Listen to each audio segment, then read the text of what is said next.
I am Gemma, 33 years old, and my family always thought I was nothing but a dirt-covered failure. We were sitting in the private dining room of a five-star restaurant celebrating my sister's engagement. Her wealthy fiancé leaned across the table, sneered at my simple blazer, and made a joke about how I probably still had fertilizer under my fingernails from pulling weeds all day. My parents and my sister laughed like it was the funniest thing they had ever heard. My father snapped at me to stop making a scene when I simply looked away. But when the waiter brought out the $4,000 bill, my sister slid it right into my chest, claiming the single girl with no real burdens should treat the family. I just smiled, placed exactly $12 on the table for my sparkling water, and walked out the door while my father screamed my name. Before I continue this story, let me know where you are watching from in the comments below. Hit like and subscribe if you have ever had to cut off toxic family members who thought they could walk all over you. Growing up in our affluent suburban home, I was always the scapegoat. My parents, Douglas and Barbara, cared about two things above all else: social status and keeping up appearances for their country club friends. My younger sister Brittany, who is 30, was their golden child. She is a public relations director who lives her entire life for social media aesthetics. I was the opposite. I liked working with my hands, building things from the ground up and staying out of the spotlight. When I walked away from a medical school scholarship in my early 20s to start an ecological landscaping and land clearing business, my parents essentially disowned my career. To them, manual labor was a disgusting embarrassment. They had no idea that over the past decade, that small landscaping business had evolved into the Aegis Land Trust, a massive commercial real estate firm. I am the CEO, but I kept my wealth entirely hidden. To my family, I was still just the struggling older sister scraping by in a small suburban house. The evening of the engagement dinner was supposed to be a joyous occasion, but it felt like walking into an interrogation room. Brittany had recently gotten engaged to Preston, a 36-year-old senior vice president at a major commercial real estate firm called Apex Holdings. Preston was exactly the kind of man my parents worshipped.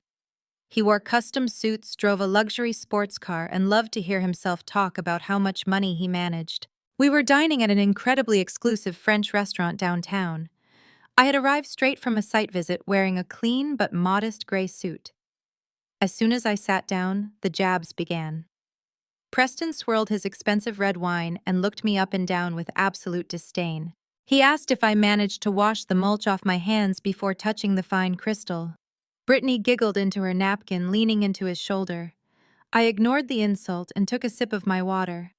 I knew reacting would only give them the satisfaction they craved. But my mother, Barbara, could never let a moment of humiliation pass without adding her own poison. She sighed loudly and looked at Preston with an apologetic smile. She told him he would have to forgive me because when someone throws away a prestigious medical scholarship to play in the dirt for a living, they tend to lose their sense of social grace. My father, Douglas, nodded in agreement, muttering that it was a tragedy I lacked the ambition my sister possessed.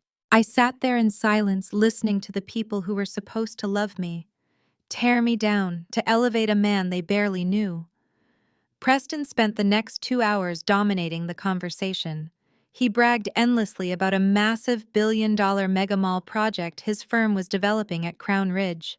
He boasted about how he was personally crushing small property owners who stood in his way, forcing them to sell their land for pennies. He spoke about destroying people's livelihoods with a terrifying level of pride. I listened carefully, hiding the sharp smile that wanted to break across my face. Preston had absolutely no idea that I owned the single most crucial piece of property right in the middle of his planned development. By the time dessert was cleared, the table was littered with empty bottles of premium champagne, imported Wagyu beef platters, and decadent truffle dishes. I had eaten a simple salad and drank a glass of sparkling water. When the waiter brought the leather folder containing the bill, he placed it near the center of the table. Preston did not even reach for his wallet. Instead, Brittany picked up the folder and casually slid it across the white tablecloth until it hit my plate. I looked at the piece of paper. The total was over $4,000. I looked up at my sister, waiting for the punchline. Brittany smiled her perfect camera-ready smile.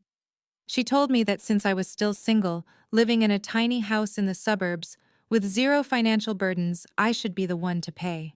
She said it would be a nice engagement gift for her and Preston, especially since my parents had already paid for my braces when I was a teenager, so I supposedly owed the family my gratitude. The sheer audacity of her demand took my breath away.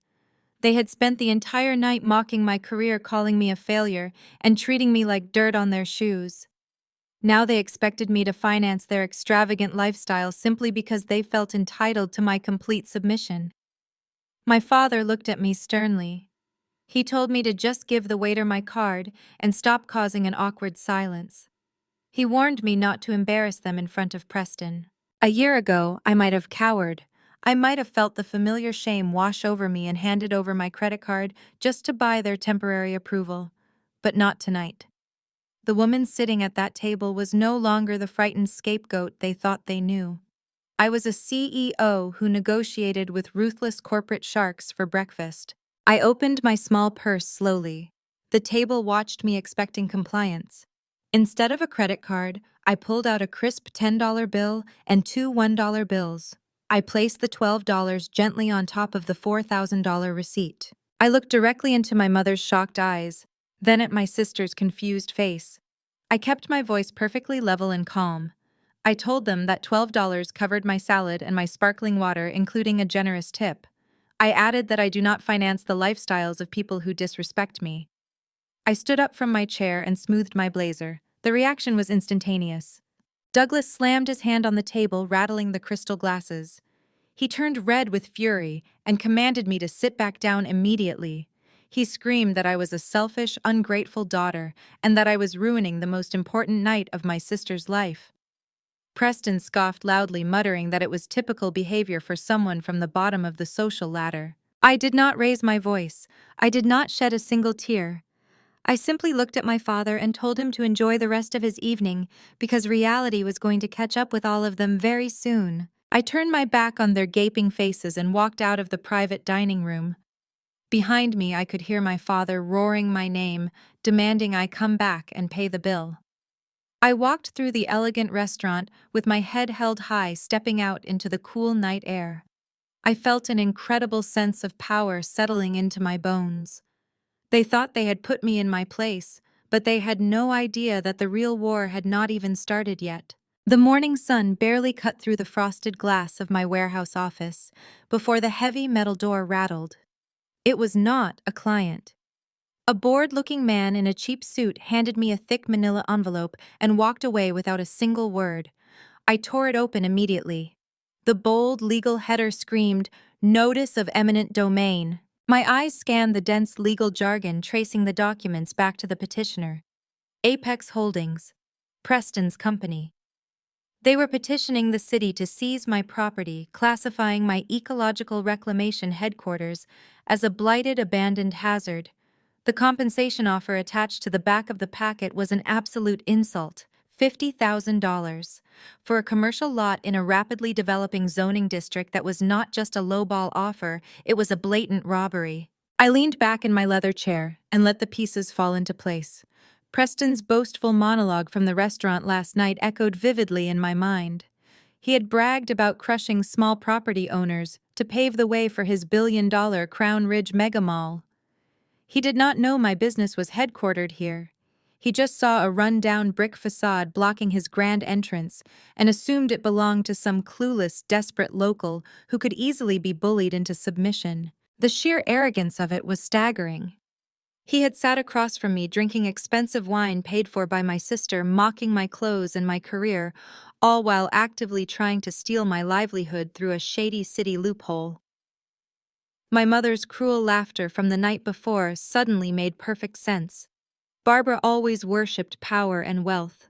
She probably knew Preston was pushing some local out of the way, admiring his ruthless business tactics, without ever realizing her own daughter was his target.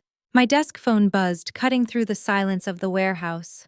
The caller ID flashed the name of my most trusted ally. Camille was a corporate attorney who treated litigation like a blood sport. She handled all the acquisitions for the Aegis Land Trust and knew exactly how to bury a hostile corporate takeover. Tell me you just got the care package from your future brother-in-law, Camille said, her voice sharp and fully awake. I am holding it right now, I replied, tracing the forged city seal on the document. He is using eminent domain, claiming my lot is a severe ecological hazard. It gets worse, Camille scoffed over the line. I just pulled the public financial filings for the Crown Ridge project. Preston is bleeding cash. His board of directors gave him a hard deadline to secure the final environmental permits, and your warehouse sits directly on the only city-approved access artery. Without your land, he cannot break ground. If he does not break ground by next quarter, his investors will pull out and the entire billion-dollar project collapses instantly. I looked at the blueprint taped to my office wall. My unassuming warehouse was the absolute chokehold of his entire empire. He is playing dirty to force your hand. Camille continued, the rapid clicking of her keyboard echoing in the background. He bribed a municipal inspector to flag your property with fake environmental violations. That gives Apex Holdings the leverage to seize the land for pennies under urban renewal laws. He expects you to panic, take the $50,000 and run. A cold, hard clarity washed over me. For my entire life, my family had conditioned me to be the victim. They expected me to shrink, to apologize, to take whatever scraps they decided to throw my way. Preston thought he was dealing with the pathetic single sister who could not even afford a proper dress for a fancy dinner. He thought I was helpless. Camille, I said, keeping my voice dangerously calm. Do not file an injunction. Let him think the eminent domain petition is working perfectly. Are you insane? Camille paused. If we do not block this immediately, they will send demolition crews to your front door. They cannot demolish property owned by the Aegis Land Trust, I reminded her. The deed to this warehouse is held by a shell corporation under the trust. Preston did not dig deep enough. He thinks he is suing a local gardener who plants trees for a living. I want him to commit to this. I want him to spend millions on his foundation work completely dependent on an access road he does not actually own. You want to trap him, Camille said, a dark amusement coloring her tone. I want him to dig his own grave, I corrected. Prepare a counter-acquisition strategy today. I want you to quietly buy up the debt on his construction loans. Find out who holds his primary leverage and buy it through our blind subsidiaries. Consider it done, Camille replied. But watch your back. Men like Preston get violent when cornered, and your family will absolutely take his side. Let them, I said. They made their choice at dinner last night. I hung up the phone and looked out the window at the sprawling, overgrown lot that masked my multi-million-dollar operation. My parents thought I had nothing. They thought they could bully me, humiliate me, and use me as a convenient doormat for their golden child. Preston thought he could steal my property and laugh about it at family gatherings. They had absolutely no idea that they had just handed a loaded gun to the one person who knew exactly how to pull the trigger. The game had changed entirely, and I was going to enjoy watching their perfect suburban facade burn straight to the ground. The roar of an expensive engine interrupted my thoughts the following afternoon. A black Mercedes SUV, gleaming and entirely out of place in my dusty industrial park, crunched over the gravel driveway. I watched through the security monitors as three figures stepped out into the harsh afternoon sun. Preston adjusted his custom silk tie. His face twisted in a severe sneer as he looked at the rusted corrugated metal exterior of my warehouse. Behind him, my parents Douglas and Barbara picked their way carefully around a pile of reclaimed timber. My mother held a designer's silk scarf over her nose, visibly repulsed by the smell of rich topsoil and organic compost. I did not go out to greet them. I stayed seated behind my heavy oak desk, folding my hands together as the heavy metal door swung open. Preston marched in first, carrying a sleek leather briefcase. My parents flanked him like loyal foot soldiers arriving to enforce a king's decree. Preston threw a manila folder onto my desk. It landed with a heavy thud against my coffee mug. He smirked, leaning his knuckles on the wood, and told me he was doing me a massive personal favor. He explained the concept of eminent domain, slowly using a condescending tone, as if he were speaking to a slow child. He said the city had already approved the seizure of this miserable dump because it was an ecological hazard, but because I was going to be his sister-in-law, He had generously convinced his board to offer me a direct buyout. $50,000. He called it a golden parachute for a failing gardening project that was clearly bankrupt anyway. Barbara stepped forward, placing a manicured hand on Preston's shoulder. She looked at me with that familiar expression of exhausted pity she had weaponized my entire life. She said I should be thanking him on my knees. She told me my little dirt hauling hobby had been cute for a while, but it was time to join the real world. She insisted I sign the papers immediately so I would not stand in the way of Preston's career. She proudly announced that he was about to make partner, and my stubbornness was creating an unnecessary hurdle for the family. I looked at the three of them, marveling at the pure delusion radiating from their pores. I did not reach for the folder. I asked my father if he really drove all the way to the industrial district just to run errands for his daughter's fiancé. Douglas's face flushed a deep, angry red. He pointed a thick, trembling finger directly at my face. He yelled that I owed this family my absolute obedience. He brought up the fact that he paid $5,000 for my braces when I was 15 years old. He screamed that he had housed me, fed me, and fixed my crooked teeth so I would not look like a complete disaster, and this was how I repaid his extreme generosity. It was always the braces. For 18 years, my father had used a basic parenting obligation as a financial leash. In his mind, providing basic medical care for his minor child meant he owned my autonomy, my career, and my property for the rest of my life. My mother used my sister's upcoming wedding as the ultimate shield, framing my legal property rights as a selfish attack on Brittany's happiness. This was their classic manipulation playbook. Isolate the target, invalidate their reality, and demand total surrender under the guise of family loyalty. I picked up the folder, feeling the cheap paper between my fingers. I looked at Preston, noticing a slight bead of sweat forming at his temple despite the cool air conditioning of my office. Camille was right. He was bleeding cash, and he was desperate. I told Preston that $50,000 would not even cover the cost of the heavy excavation machinery parked out back, let alone the value of commercially zoned land sitting directly on the main transit artery. I noted that it was quite a miraculous coincidence that his billion-dollar mega mall project desperately needed the exact coordinates of my failing gardening project. I asked him if his investors knew he had forgotten to secure the primary access road before breaking ground. Preston's arrogant smile vanished instantly. The smooth, polished executive facade cracked wide open, revealing the desperate cornered animal underneath. He slammed his fist on my desk so hard my coffee spilled. He warned me not to play corporate lawyer with him. He said I had absolutely no idea who I was dealing with. He boasted that Apex Holdings had a team of 50 vicious attorneys who would drown me in litigation until I was bankrupt, homeless, and begging for a fraction of what he was offering right now. Douglas stepped closer, his voice dropping into a menacing growl. He told me that if I did not pick up a pen and sign that document right this second, I would be dead to him. He said he would make sure everyone in our social circle knew I was a vindictive, jealous failure who tried to extort her own sister's future husband. Barbara chimed in, her voice shrill, saying my jealousy of Brittany had finally made me completely delusional. I stood up slowly, matching my father's height. I picked up the generous buyout offer and dropped it straight into the heavy-duty paper shredder beside my desk. The machine whirred to life, grinding Preston's leverage into worthless confetti. The silence in the room was absolute, broken only by the mechanical crunching of paper. I looked directly into Preston's furious, wide eyes. I told him my property was not for sale.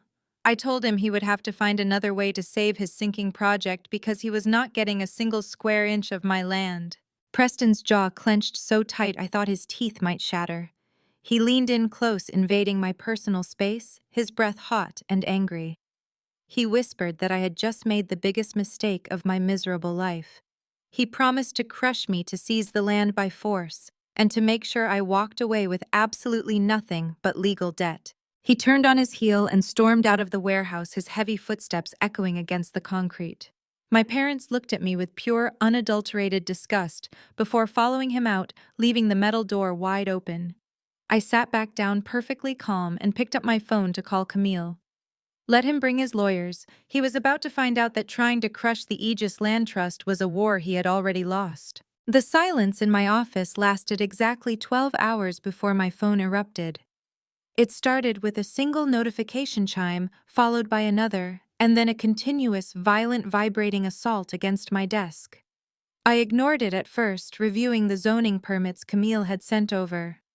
But when the office landline began ringing incessantly, I finally picked up my cell phone. My cell. Brittany had gone live on Instagram. I watched the video, marveling at her sociopathic ability to manufacture tears on demand. She sat in the impeccably decorated living room of my parents' house, wearing an oversized cashmere sweater to look fragile and vulnerable. She wiped a perfectly dry eye and told her 50,000 followers that her dream wedding was being held hostage. She claimed a bitter, estranged family member was trying to extort Preston for hundreds of thousands of dollars using a garbage dump of a property to block his visionary community project. She looked directly into the camera, her voice shaking with practiced emotion, and sobbed that some people simply cannot stand to see others happy. She told her audience that this toxic relative was trying to bankrupt her future husband out of pure malicious jealousy. Within minutes, the flying monkeys descended. My screen filled with vitriol. My Uncle David texted to say I was an absolute disgrace to the family name and that my grandfather would be ashamed of me. My cousin Megan sent a long, unhinged paragraph accusing me of demanding a massive payout just because I failed at my own life. She told me to get a real job instead of trying to steal from a successful man. People I had not spoken to since high school were leaving vicious comments on my old landscaping business page, tanking my public reviews with 1-star ratings. They called me a gold digger, a parasite, a jealous failure who wanted to destroy her own sister's happiness for a quick paycheck. My mother Barbara left a scathing, breathless voicemail. She screamed into the receiver that I had publicly humiliated the family for the very last time. She declared that I was dead to her, that I was a psychotic extortionist, and that she would personally make sure I never showed my face in their social circles again. Douglas followed up with a formal threatening email copying a cheap family lawyer, stating that they would sue me for emotional distress if I did not sign Preston's buyout agreement by the end of the week. I did not reply to a single message. I did not defend myself. I did not post a counterstatement or try to explain the concept of eminent domain to a mob of suburban housewives who got their legal degrees from reality television. Engaging with narcissists only feeds their desperate need for attention. When you argue with people committed to misunderstanding you, you hand them the power to control your emotions. I refuse to give them that satisfaction. Instead, I opened a new encrypted file on my desktop and named it Exhibit A. I was methodical and entirely cold. I took high-resolution screenshots of Brittany's video before it disappeared. I saved every hateful text message, logging the phone numbers and timestamps. I transcribed my mother's screaming voicemail and saved the audio file. I documented the defamatory reviews pouring into my public business profile, specifically noting the ones that repeated Preston's lies about my property being an environmental hazard. What Preston, Brittany, and my parents failed to realize was that spreading false statements to damage a commercial enterprise was not just trivial family drama. It was tortious interference and textbook defamation. Every fake tear Brittany shed, every lie Preston fed to my parents, and every threatening email Douglas sent was another nail in their legal coffin. They were actively creating a massive paper trail of harassment and corporate sabotage. I forwarded the entire digital package to Camille with a single instruction to archive everything for the punitive damages phase of our upcoming lawsuit. I spent the rest of the afternoon working in absolute silence, letting the digital storm rage outside my warehouse walls. By nightfall, the flood of angry messages had slowed to a trickle. My family felt victorious. They genuinely believed their coordinated bullying campaign had crushed my spirit. They thought I was sitting alone in the dark, crying over their rejection, terrified of their social media mob, and preparing to surrender my property just to make the harassment stop. After clearing the final notifications, the warehouse grew completely quiet. I walked over to the reinforced steel safe hidden behind a massive oak filing cabinet, retrieved my secure laptop, and sat back down at my desk. I bypassed the standard landscaping business accounts and opened the encrypted banking portal for the Aegis Land Trust. I typed in my complex alphanumeric password, verified my biometric scan, and pressed enter. The screen loaded, cutting through the dim light of my office. It displayed the consolidated global assets under my direct sole control. I stared at the bold white numbers glowing against the dark screen. $142,650,000. 9 figures of liquid capital, leveraged commercial real estate, and high-yield corporate bonds. It was an empire built entirely in the shadows, completely untouched by my family's grubby, entitled hands. My father had spent the afternoon screaming that I was a broke, jealous failure. My sister was weeping on the internet, convinced I was a desperate peasant trying to extort a fake billionaire for a meager $50,000 bribe. I took a slow sip of my cold coffee and smiled at the glowing screen. They were fighting over pennies, oblivious to the fact that they had just declared war on a ghost who could buy and sell their entire existence without breaking a sweat. I closed the laptop, locked it back in the safe, and prepared to buy Preston's entire miserable life. I built Aegis Land Trust exactly the way a gardener builds a root system: deep, silent, and entirely impossible to rip out. 10 years ago, my parents openly mocked me for buying a polluted, abandoned chemical dumping ground on the industrial edge of the city. They called it a disgusting waste of time and loudly lamented that their daughter was destined to be a glorified garbage collector. What they did not understand was the lucrative reality of environmental remediation tax credits and commercial rezoning. I cleaned that toxic dirt, secured a massive federal ecological grant, and leased the rehabilitated acreage to a multinational logistics corporation for their primary distribution hub. I took that quiet, massive profit and repeated the process over and over again, buying blighted land, restoring it, and holding the commercial leases through a labyrinth of anonymous limited liability companies. The rusty corrugated metal warehouse my parents scoffed at was simply the physical mailing address for the shell company that managed our ground crews. Behind the piles of organic mulch and parked excavators, Aegis Land Trust managed shipping hubs, medical parks, and prime retail acreage across 3 states. We were the silent, invisible landlords to the very corporate elites my parents worshipped. People like Preston only look at the dirt on your boots. They never bother to look at the name on the deed to the ground they stand on. I spent the entire next morning dissecting the financial dossier Camille had compiled on the Crown Ridge megamall. I projected the documents onto the large monitor hidden behind my office whiteboard. Preston had pitched this billion-dollar project to the Apex Holdings board of directors as his ultimate masterpiece. He had guaranteed them a construction timeline that was entirely fictional. Commercial real estate is a ruthless game of leverage, and Preston had severely overplayed his hand. He desperately needed my warehouse lot for the primary commercial access road. Because he could not secure it legally before breaking ground, the major institutional banks had frozen his construction loans. Traditional banks do not fund projects without clear zoning and access rights. But the construction equipment at Crown Ridge was still moving. The concrete foundations were still being poured. If the institutional banks were not paying for the daily operations, someone else was. I dug much deeper into the financial disclosures Camille had extracted from the public registries, following the money trail through a series of poorly disguised corporate fronts.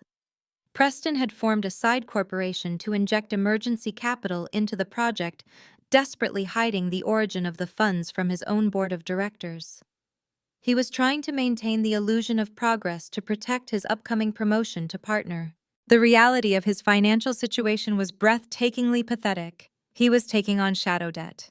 Preston was utilizing unregulated predatory mezzanine financing from a private equity syndicate that operated just inches away from the criminal underworld. These were essentially corporate loan sharks, known for dismantling lives and liquidating assets when payments were missed. The interest rates were astronomical. Preston was borrowing millions of dollars at 25% interest just to keep the bulldozers moving. Worse, to secure these shady high-risk loans, he had used his personal equity in Apex Holdings and his future marital assets as collateral. He was completely dangerously exposed. One missed payment, and these shadow lenders would not just take the mega mall, they would strip him of his career, his wealth, and his reputation. It was a textbook display of arrogant desperation. Preston was bleeding out financially, using dirty bandages to hide the fatal wound from his corporate superiors, all while smiling at engagement dinners and bullying local business owners. He genuinely thought he had weeks to force my eviction through his eminent domain lawsuit, before his massive shadow loans came due. He believed he was the apex predator in the room. He was remarkably wrong.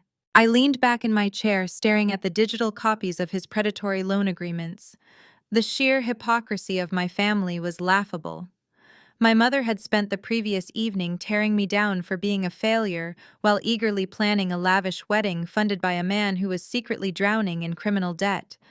My sister was currently crying on social media about her perfect future, entirely oblivious to the fact that her fiancé had leveraged their future life together to borrow money from corporate thugs. I picked up my encrypted phone and dialed Camille.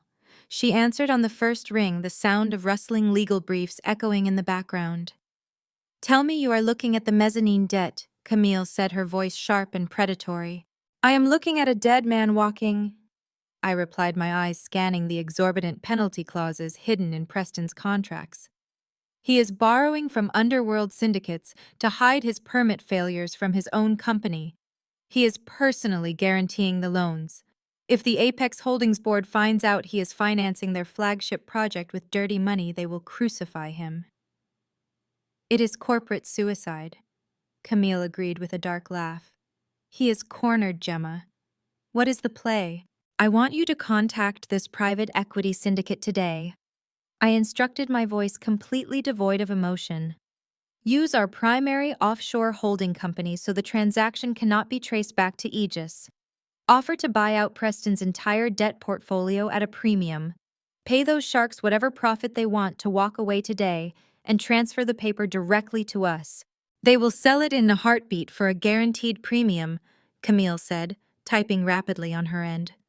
"But Gemma, you realize that if we hold his shadow debt, we hold his entire life. We become his judge and jury."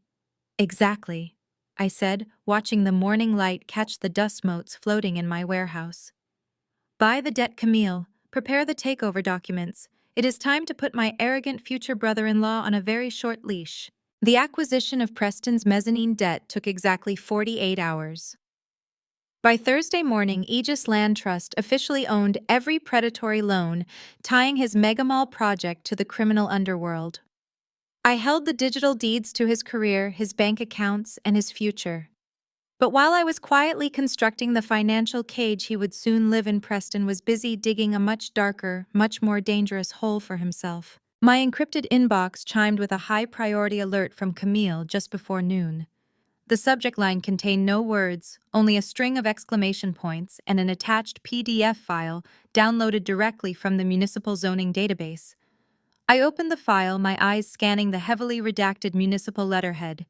It was a fast-tracked demolition permit application filed by Apex Holdings. The target property was my warehouse. I frowned, leaning closer to the monitor. Even with a pending eminent domain lawsuit, a developer could not legally request an expedited demolition permit without a finalized Phase 2 environmental site assessment. This specific industrial sector required rigorous soil boring logs, groundwater testing, and a certified chain of custody report to prove the land was free of volatile organic compounds before any heavy machinery could tear down a structure. I knew this process intimately, because I had written the environmental remediation playbook for this exact zoning district. I scrolled through the 70-page document. Preston had attached a completely fabricated environmental assessment.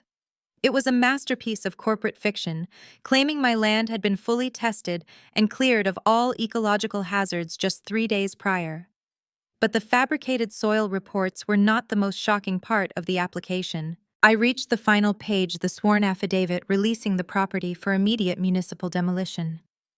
According to city law, expediting a contested site required the physical consent of the current property owner, waiving the standard 30-day public contestation period. There, sitting on the stark white background of the digital document, was a signature. My signature. I froze, the ambient hum of the warehouse servers fading into total silence. I zoomed in on the ink strokes, my heart beating with a slow, heavy rhythm. The signature was a clumsy, desperate imitation. The sharp slant of the G was too rounded, and the trailing A lacked my usual aggressive underline. It looked exactly like the signature from the bottom of the forced polite birthday cards I used to send to my parents. Preston had clearly scoured my mother's house for any scrap of paper with my handwriting on it, scanned it, and traced it onto a legally binding municipal affidavit. My office phone rang. I picked it up without taking my eyes off the forged document. "Tell me you are looking at page 70? Camille said, her voice vibrating with a mixture of professional shock and predatory excitement. I flagged our proprietary monitoring software to alert us whenever Apex Holdings filed anything with the city.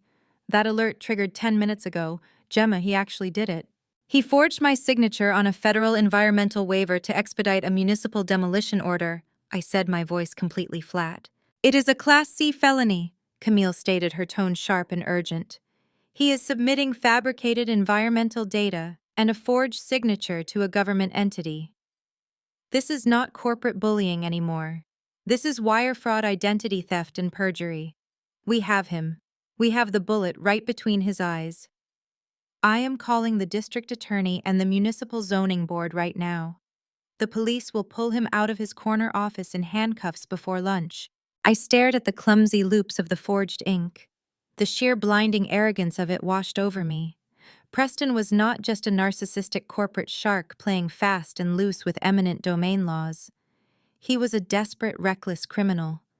He believed so deeply in his own superiority and in the narrative my family had spun about my utter worthlessness that he genuinely thought he could submit a forged government document and I would be too stupid, too poor, or too intimidated to ever notice. He thought he could bulldoze my business and sweep the forgery under the rug before I even realized my property was gone. My parents were planning a lavish wedding for a man who was willing to commit a felony just to save his own ego. "No," I said softly, the word echoing in the empty office. "Excuse me," Camille asked, stopping mid-keystroke. "Gemma, this voids his entire eminent domain claim.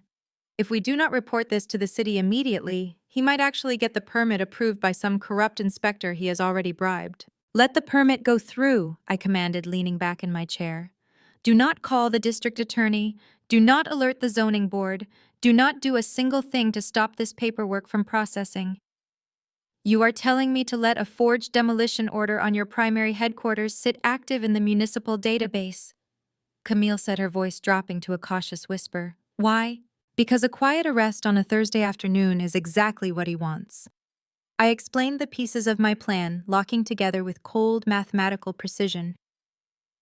If the police arrest him quietly today, Apex Holdings will sweep it under the rug to protect their stock price. They will post his bail, fire him privately, and seal the records. My family will twist the narrative. My mother will tell her country club friends that I somehow set him up, that I planted the document out of pure jealousy to ruin Brittany's wedding. They will paint him as the victim of a bitter, estranged sister. I pulled up the digital calendar on my secondary monitor. Preston and Brittany are hosting their massive over-the-top engagement gala at the Grand Plaza Hotel next weekend, I continued. He has invited the entire Apex Holdings board of directors, the regional press, and every elite socialite my mother has ever desperately tried to impress. He intends to use that party to formally announce the groundbreaking of the Crown Ridge Mega Mall. He wants to stand on a stage and bask in the glory of his own success. "You want to build a guillotine?" Camille realized, a dark chuckle escaping her lips. "I want a public execution," I corrected her. "A quiet lawsuit allows them to hide behind closed doors and rewrite history. I am not going to give them that luxury. I want the board of directors to see the forgery. I want the press to see his criminal debt. I want my parents to stand in a room full of their wealthy, snobbish friends and watch the golden boy they worshipped get ripped from his pedestal. It is incredibly risky, Camille warned. If he figures out we bought his shadow debt, or if the city catches the forgery before the party, the element of surprise is gone. He is too arrogant to check his blind spots, I said, hitting print on the forged document. Keep monitoring the municipal database, draft a formal cease and desist, compile the shadow debt portfolios, and prepare the evidence packets. Have everything ready for a public presentation. I hung up the phone and walked over to the printer. I picked up the warm sheet of paper displaying his pathetic attempt at forging my name. I walked over to the heavy steel safe behind my desk, opened it, and placed the fraudulent affidavit directly on top of the physical contracts detailing his massive criminal underworld debt. Preston thought he had just secured the final piece of his billion-dollar puzzle. He thought he had outsmarted the quiet, dirty sister in the warehouse. I locked the heavy steel door and spun the dial. He had handed me the exact weapon I needed to destroy him. Now I just had to wait for him to step onto the stage, smile for the cameras, and put his own head squarely on the chopping block. The satisfaction of locking that safe was interrupted the very next morning by a frantic text message from my mother. It was not a request. It was a royal summons. Barbara demanded my immediate presence at the family estate for an emergency financial meeting. I knew exactly what this was about. Preston's massive fraudulent operation was bleeding cash, and his desperation was starting to infect the rest of the family ecosystem. I changed into a simple pair of jeans and a plain black sweater, grabbed my keys, and drove to the house I grew up in. My parents lived in a sprawling faux Tuscan mansion in an upscale gated community. From the street, it looked like a fortress of generational wealth. 2 luxury vehicles sat perfectly washed in the circular driveway. But knowing what I knew about commercial leverage, I could spot the cracks in the facade. The cars were leased. The house was heavily mortgaged.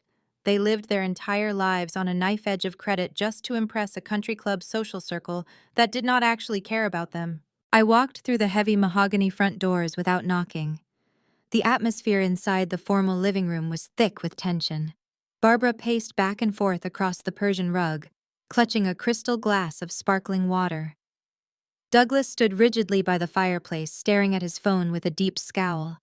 Brittany sat on the velvet sofa, surrounded by glossy bridal magazines and fabric swatches, looking like a petulant child who had just been told she could not have a new toy. Preston was noticeably absent. As soon as I entered the room, Barbara stopped pacing and rounded on me. She did not say hello. She did not ask how I was doing after the vicious social media mob she had unleashed on me just days prior. She simply crossed her arms and launched into her rehearsed speech. She announced that the budget for Brittany and Preston's engagement gala next weekend had severely expanded. She explained that Preston was inviting the entire senior executive board of Apex Holdings, along with several high-profile local politicians and media contacts. Because of this elite guest list, the hotel catering had to be upgraded to a platinum tier. The floral arrangements needed to be imported. The entertainment had to be flawless. Barbara dramatically sighed, placing a hand over her heart, and declared that the family simply needed more liquidity to secure the vendors by Monday morning. I stood near the doorway, keeping my hands buried in my pockets. I asked her how much liquidity she was talking about. Douglas stepped forward using his deepest, most authoritative voice.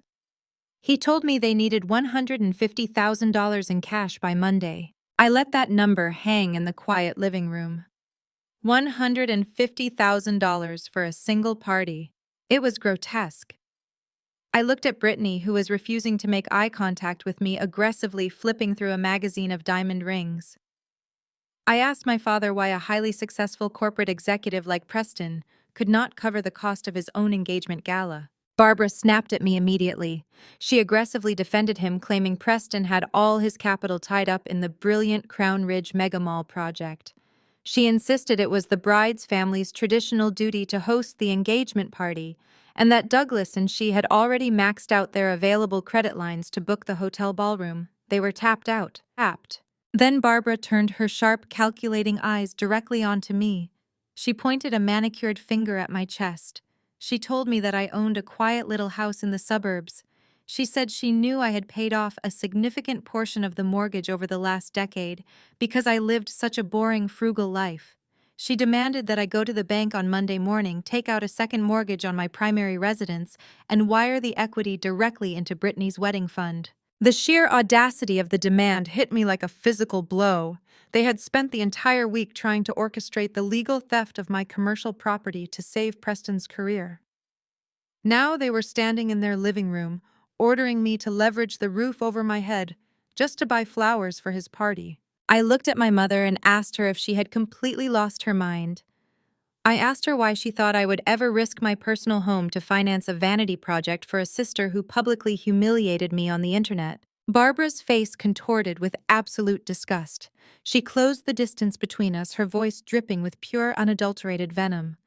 She told me to look at my life. She called me a spinster. She said I was 33 years old, entirely invisible and completely undesirable.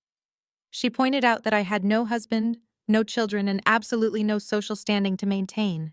She screamed that I spent my days covered in dirt, interacting with nobody, living in a dead-end house with a dead-end career. Brittany finally chimed in from the sofa, her voice shrill and whining.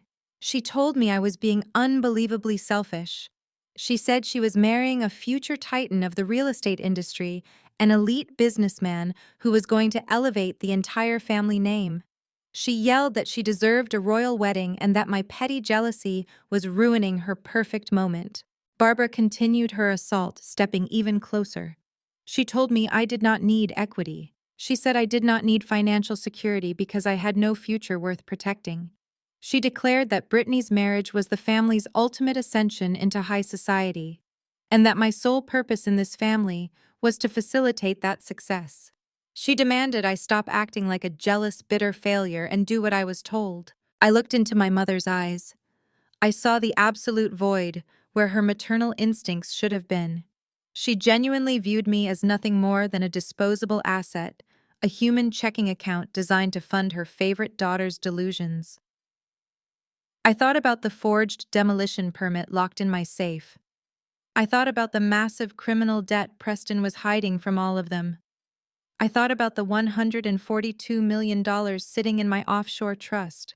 I smiled. It was a cold, terrifying smile that caused my mother to take a sudden step back. I looked at my father, then at my sister, and finally back to Barbara. I told them I would not give them a single dime. I told them I would rather burn my house to the ground than leverage it to pay for a single napkin at that pathetic party. Douglas roared. He grabbed a heavy glass vase from the mantelpiece and hurled it across the room. It shattered against the wall inches from my head, raining crystal shards onto the hardwood floor. He lunged toward me, his face purple with rage, screaming that I was an ungrateful parasite. He threatened to destroy me. He yelled that he would make sure I had absolutely nothing left to my name by the time Preston was finished with me. I did not flinch. I did not step back. I stood perfectly still amidst the broken glass and the screaming, watching them tear themselves apart over a facade that was already destined to collapse. The war had officially reached its peak, and I was going to enjoy pushing every single one of them over the edge. The sharp crash of the crystal vase echoed in the sprawling living room, followed by a heavy, suffocating silence. Tiny shards of glass glittered across the expensive Persian rug, catching the afternoon sunlight.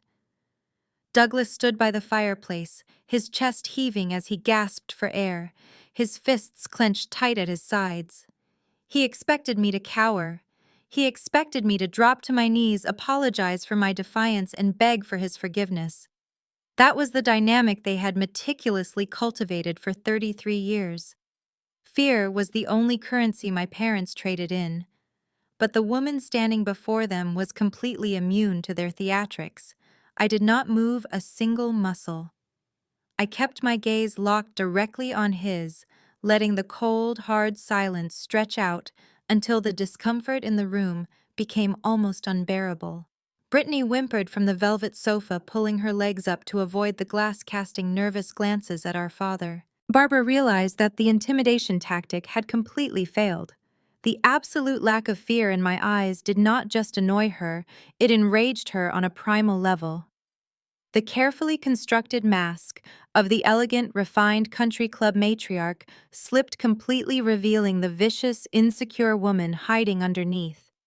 She marched across the room, her designer heels crunching over the broken crystal without a second thought. She stopped mere inches from my face. Her breathing was ragged, and her eyes were wide with a manic, unrestrained fury.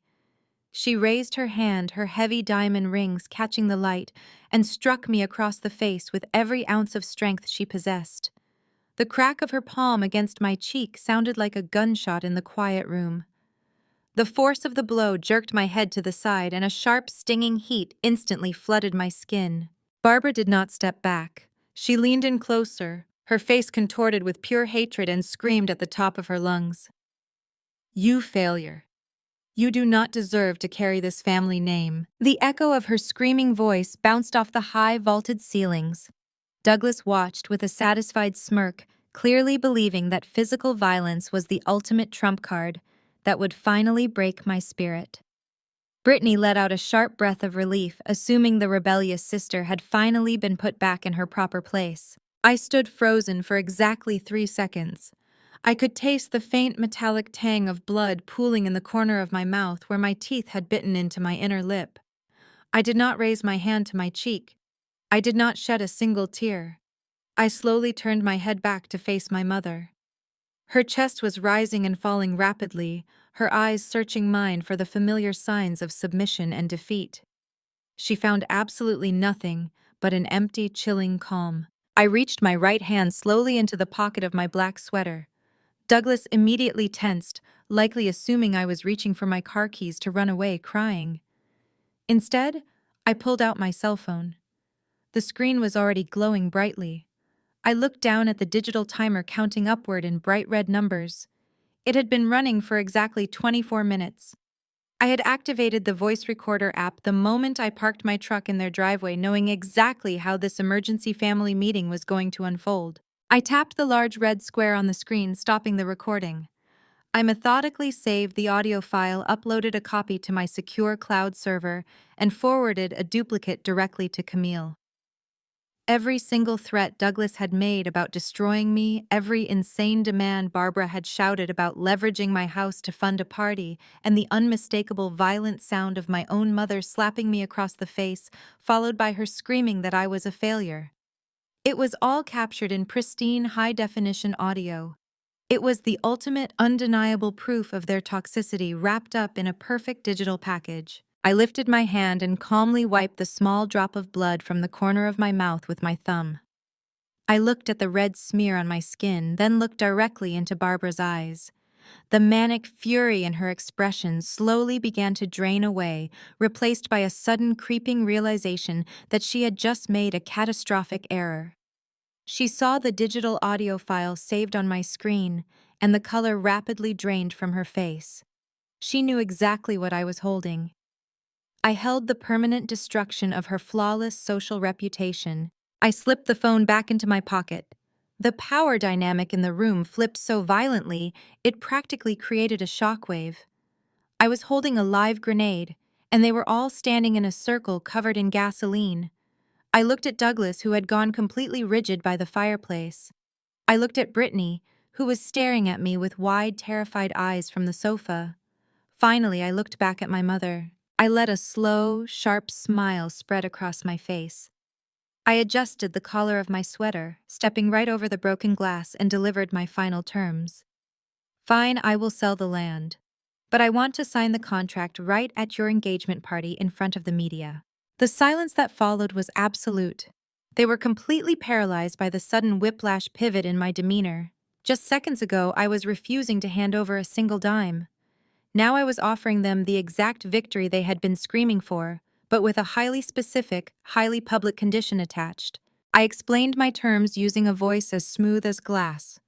I told them that if Preston wanted the deed to my property so desperately, and if Brittany wanted a massive influx of cash to fund her fairy tale wedding, they could have it. But I would not sign the paperwork in some dark, quiet office. I told them I wanted Preston to feel like a true corporate titan. I wanted him to stand on the grand stage of his platinum-tier engagement gala, surrounded by the Apex Holdings board of directors, the local politicians, and the regional press. I wanted the cameras flashing when I handed over the keys to the Crown Ridge access road. I watched their greedy, desperate minds working in real time. They were suspicious of my sudden compliance, but their monumental arrogance and their desperate thirst for public validation quickly blinded them to the obvious trap. The thought of a highly publicized, triumphant contract signing at the climax of the engagement party was too intoxicating for them to resist. It was the ultimate photo opportunity. It was a chance for Preston to prove to his corporate superiors that he was a master negotiator who had successfully crushed a stubborn local holdout. It was a chance for Barbara to show her wealthy social circle that her family was united, powerful, and utterly unstoppable. They could not see the guillotine I was dragging onto that stage. They only saw the flashing cameras and the illusion of total victory. I turned around and walked out the front door, leaving them standing in the wreckage of their own living room, completely unaware that they had just secured front-row tickets to their own corporate and social execution. The drive away from the faux Tuscan mansion felt less like a retreat and more like a victory march. The vibrating hum of my truck engine matched the steady, calculated rhythm of my pulse. It took less than 2 hours for their monumental arrogance to override any basic sense of self-preservation. My phone chimed with a group text initiated by Douglas. The message was dripping with smug, patronizing satisfaction. He announced that Preston, in his infinite generosity, had agreed to my pathetic demand. Douglas wrote that Preston was willing to let me have a fleeting moment of importance at the engagement gala, just so I could feel like I contributed something to the family legacy. They genuinely believed I had surrendered. In their twisted, status-obsessed minds, they rationalized my specific demand as a desperate attempt to cling to their ascending social coattails. They thought I wanted to stand on a glamorous stage simply to siphon a fraction of Preston's perceived greatness. Preston was reportedly thrilled. For him, this was the ultimate display of dominance. He planned to hand me a pen in front of the local press, and his corporate superiors cementing his image as the ruthless dealmaker who successfully tamed his feral, uneducated sister-in-law. He wanted to use my apparent submission as a live theatrical prop to boost his own ego. Brittany wasted no time piling onto the narrative. My screen lit up with a relentless barrage of direct messages from her. She did not express a single ounce of gratitude for the commercial land I was supposedly sacrificing to fund her wedding. Instead, she unleashed a torrent of micromanaging insults. She texted me strict instructions on how to behave, demanding I stand exactly 2 feet to the left of the podium so I would not block the professional photographer.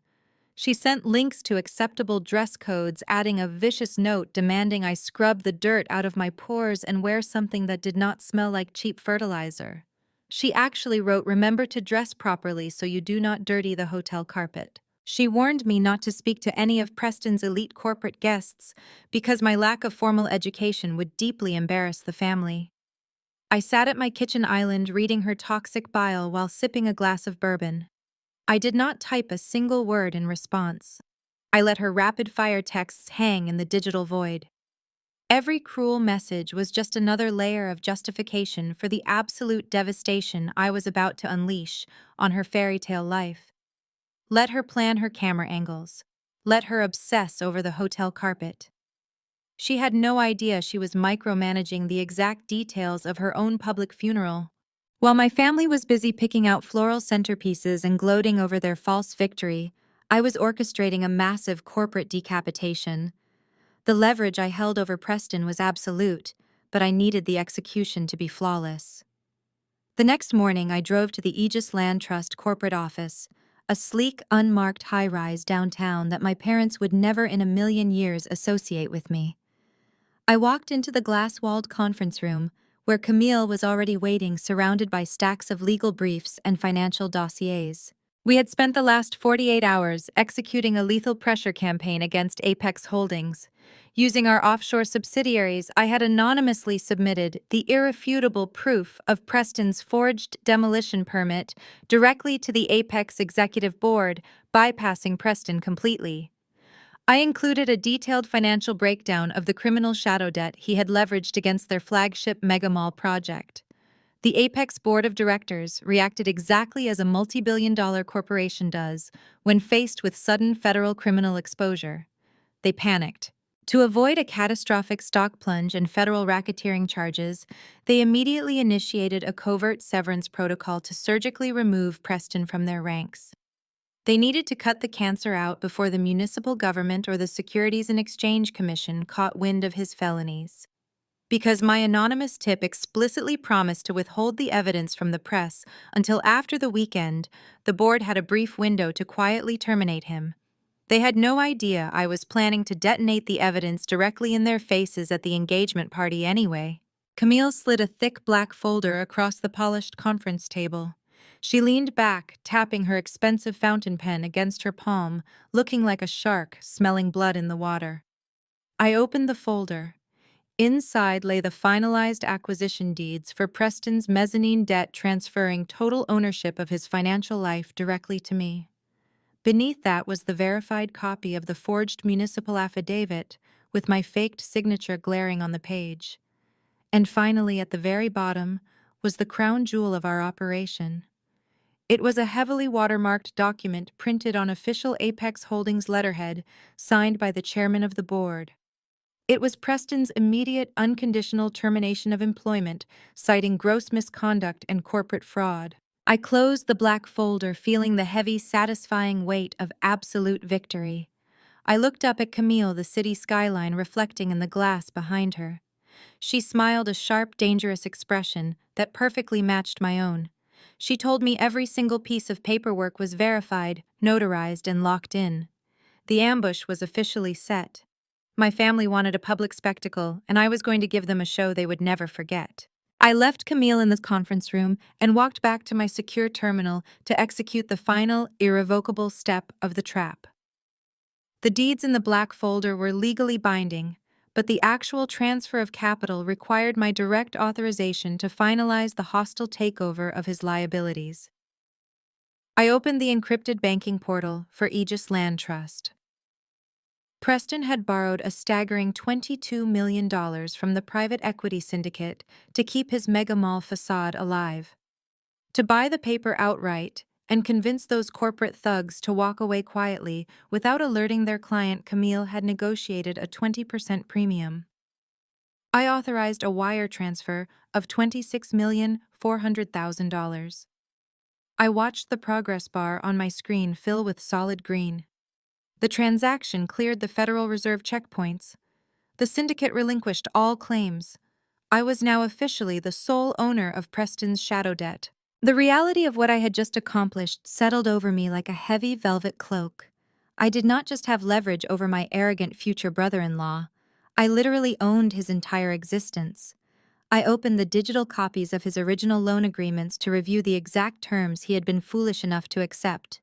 The sheer desperation hidden in the fine print was staggering. The loans carried a 28% interest rate with a massive balloon payment due in less than 30 days. But the most destructive clause was the personal guarantee.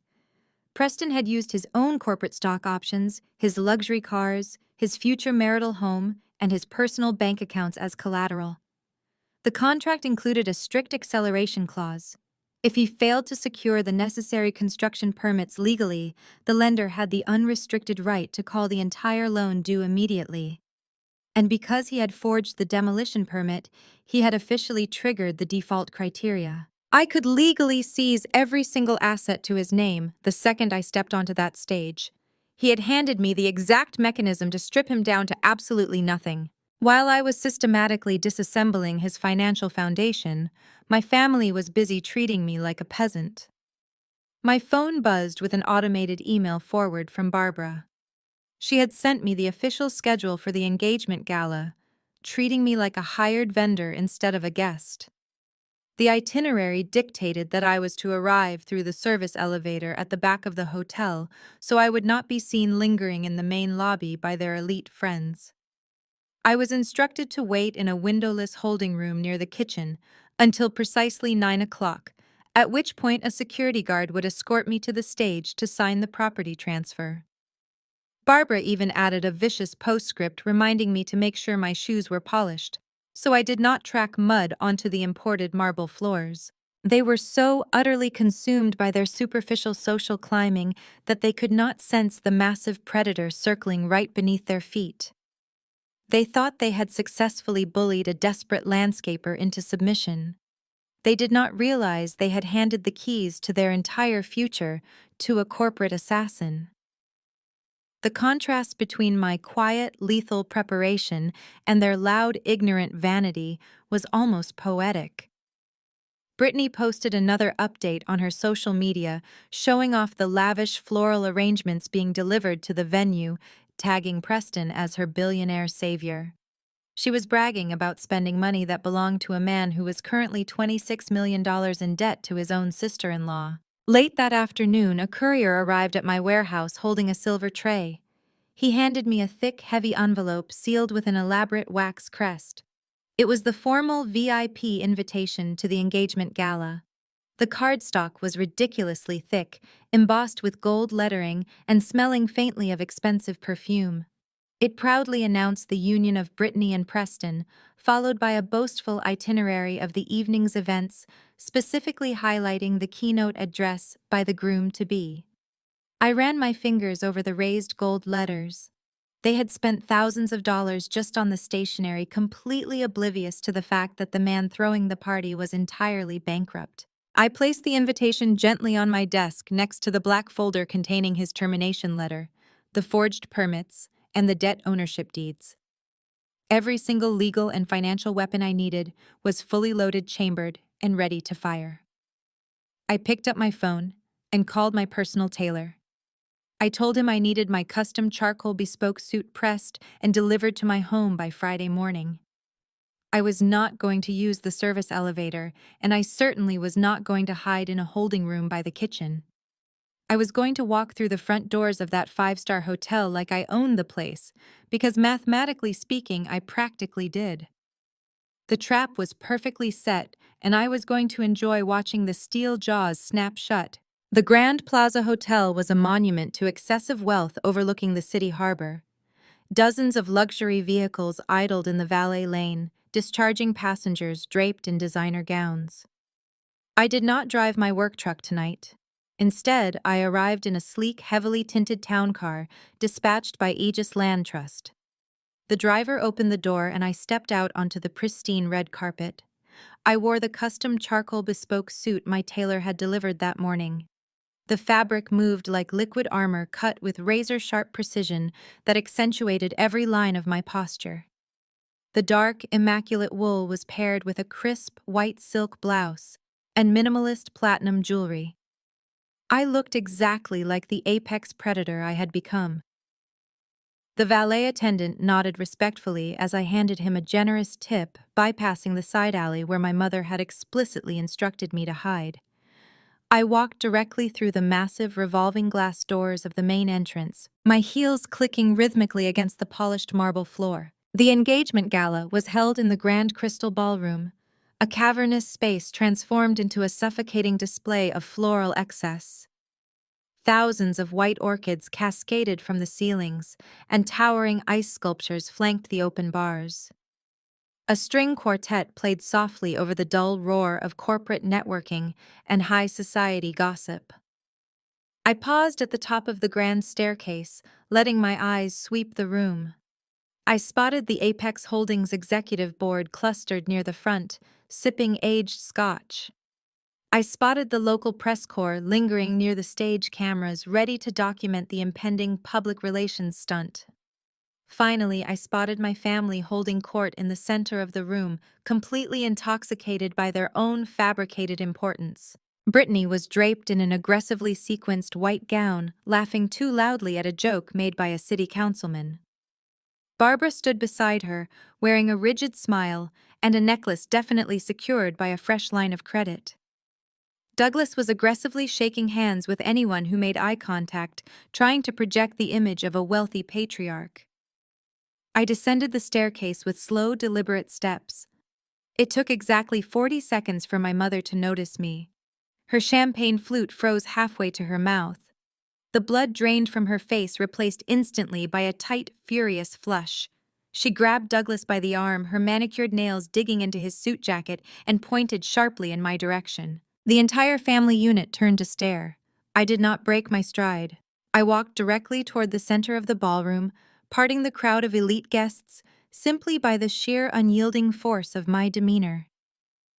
I watched their faces contort with a mixture of shock, confusion, and deep-seated malice. Brittany's smile vanished, replaced by a vicious glare. She quickly leaned into Barbara's ear, and though the music masked her voice, I could easily read her lips. She told my mother that I must have maxed out my last remaining credit card to rent a designer costume just to spite her. Douglas let out a harsh, dismissive laugh, shaking his head. They genuinely believed I was playing dress-up. They thought the exquisite tailoring and the platinum accents were a desperate, pathetic attempt to fake a status I did not possess. They thought I was a terrified fraud trying to survive their glorious evening. I stopped a few feet away from them, plucking a glass of sparkling water from a passing waiter. Barbara immediately closed the distance, her voice dropping into a venomous, hissing whisper so the nearby politicians would not hear. She demanded to know why I had blatantly ignored her detailed instructions about using the service elevator. She looked me up and down with absolute disgust, sneering that renting a luxury suit for one night would not magically erase the fact that I was a dirty, uneducated laborer. She warned me that if I dropped anything on the carpet or spoke out of turn to the corporate guests, she would personally drag me out of the building by my hair. I took a slow sip of my water, letting her empty threats wash over me like a light breeze. I told her I would stand exactly where I pleased. Preston materialized from the crowd, clapping his hands together with a sickeningly arrogant smile. He looked completely oblivious to the fact that his entire career had been terminated hours ago. He was high on adrenaline and the illusion of total control. He looked at my charcoal suit and let out a patronizing chuckle, loudly declaring that the local gardener had cleaned up nicely for the cameras. He patted my shoulder roughly, treating me like a compliant, defeated animal. He leaned in close, his breath reeking of expensive whiskey, and whispered that I better have my best pen ready because my 15 minutes of fame were about to begin. I did not brush his hand away. I simply looked at him with an expression of complete, terrifying calm. I told him my pen was ready and that I was looking forward to watching him perform. Preston beamed, entirely missing the lethal undertone of my words. He turned away, adjusting his tie, and signaled to the event coordinator to dim the chandeliers. The string quartet stopped playing abruptly, replaced by a booming cinematic instrumental track pumping through the hotel audio system. A heavy hush fell over the massive ballroom as the guests turned their attention toward the elevated stage at the far end of the room. The spotlight snapped on, cutting through the dimness and illuminating the crystal podium. Preston bounded up the carpeted stairs, his chest puffed out, radiating the toxic confidence of a man who believes he is absolutely untouchable. He grabbed the microphone, testing it with a sharp tap that echoed through the silent crowd. The Apex Holdings board of directors crossed their arms, watching him with cold, calculating eyes. The local press raised their cameras, their flashbulbs ready to capture the moment.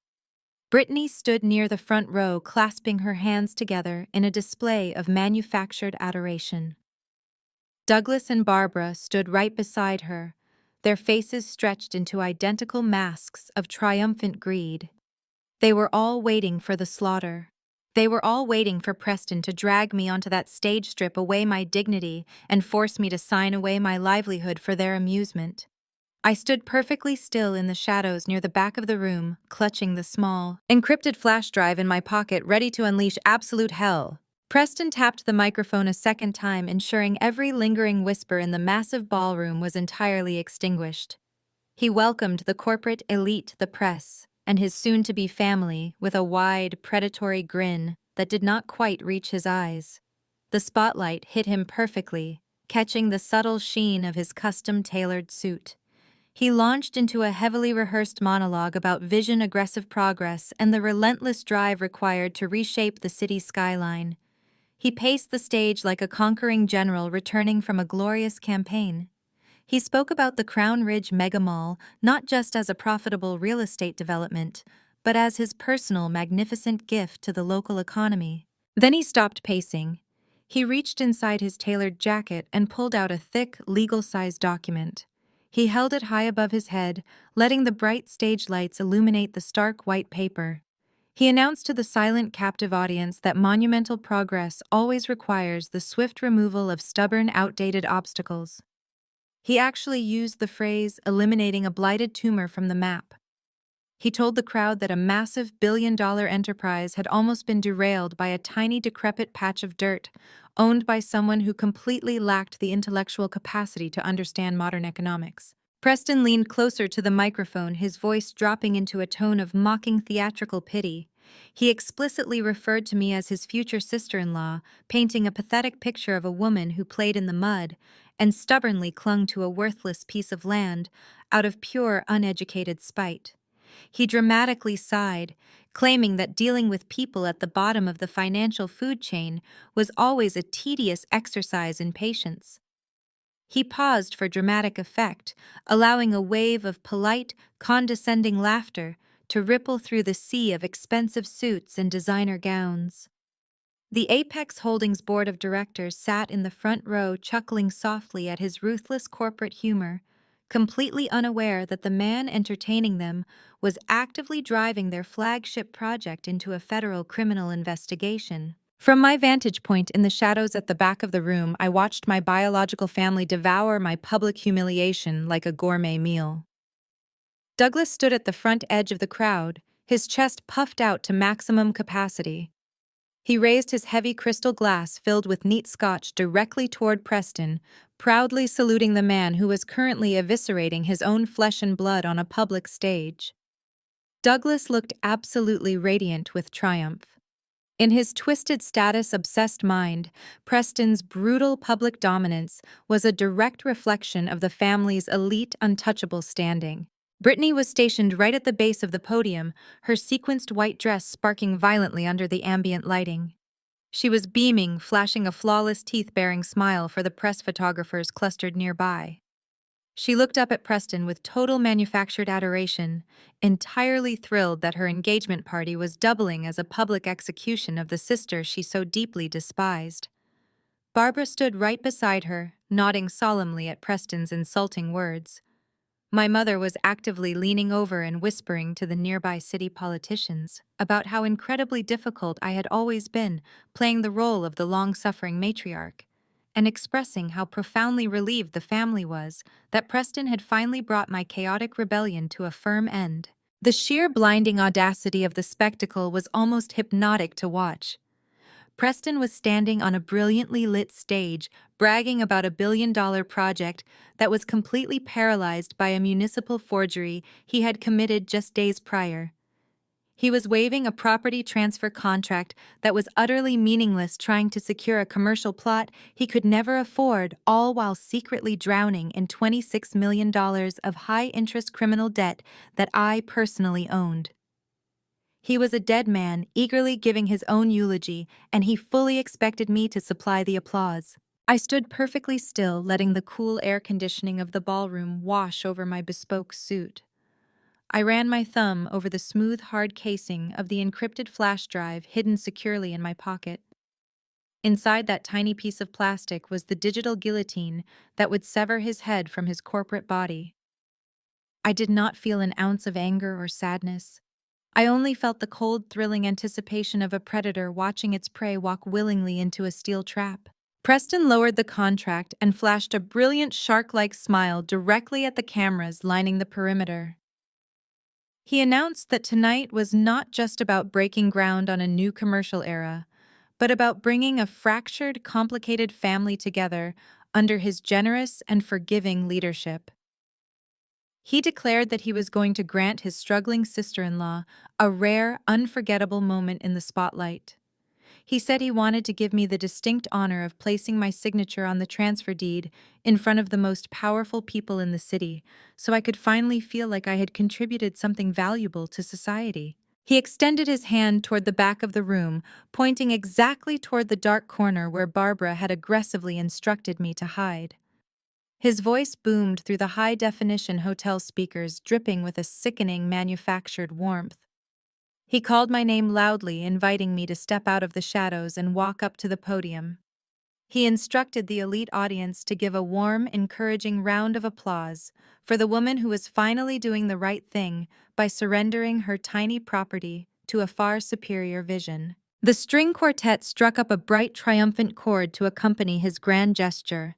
The heavy automated spotlight swung away from the stage, cutting a blinding white path through the crowded ballroom, searching for me in the darkness.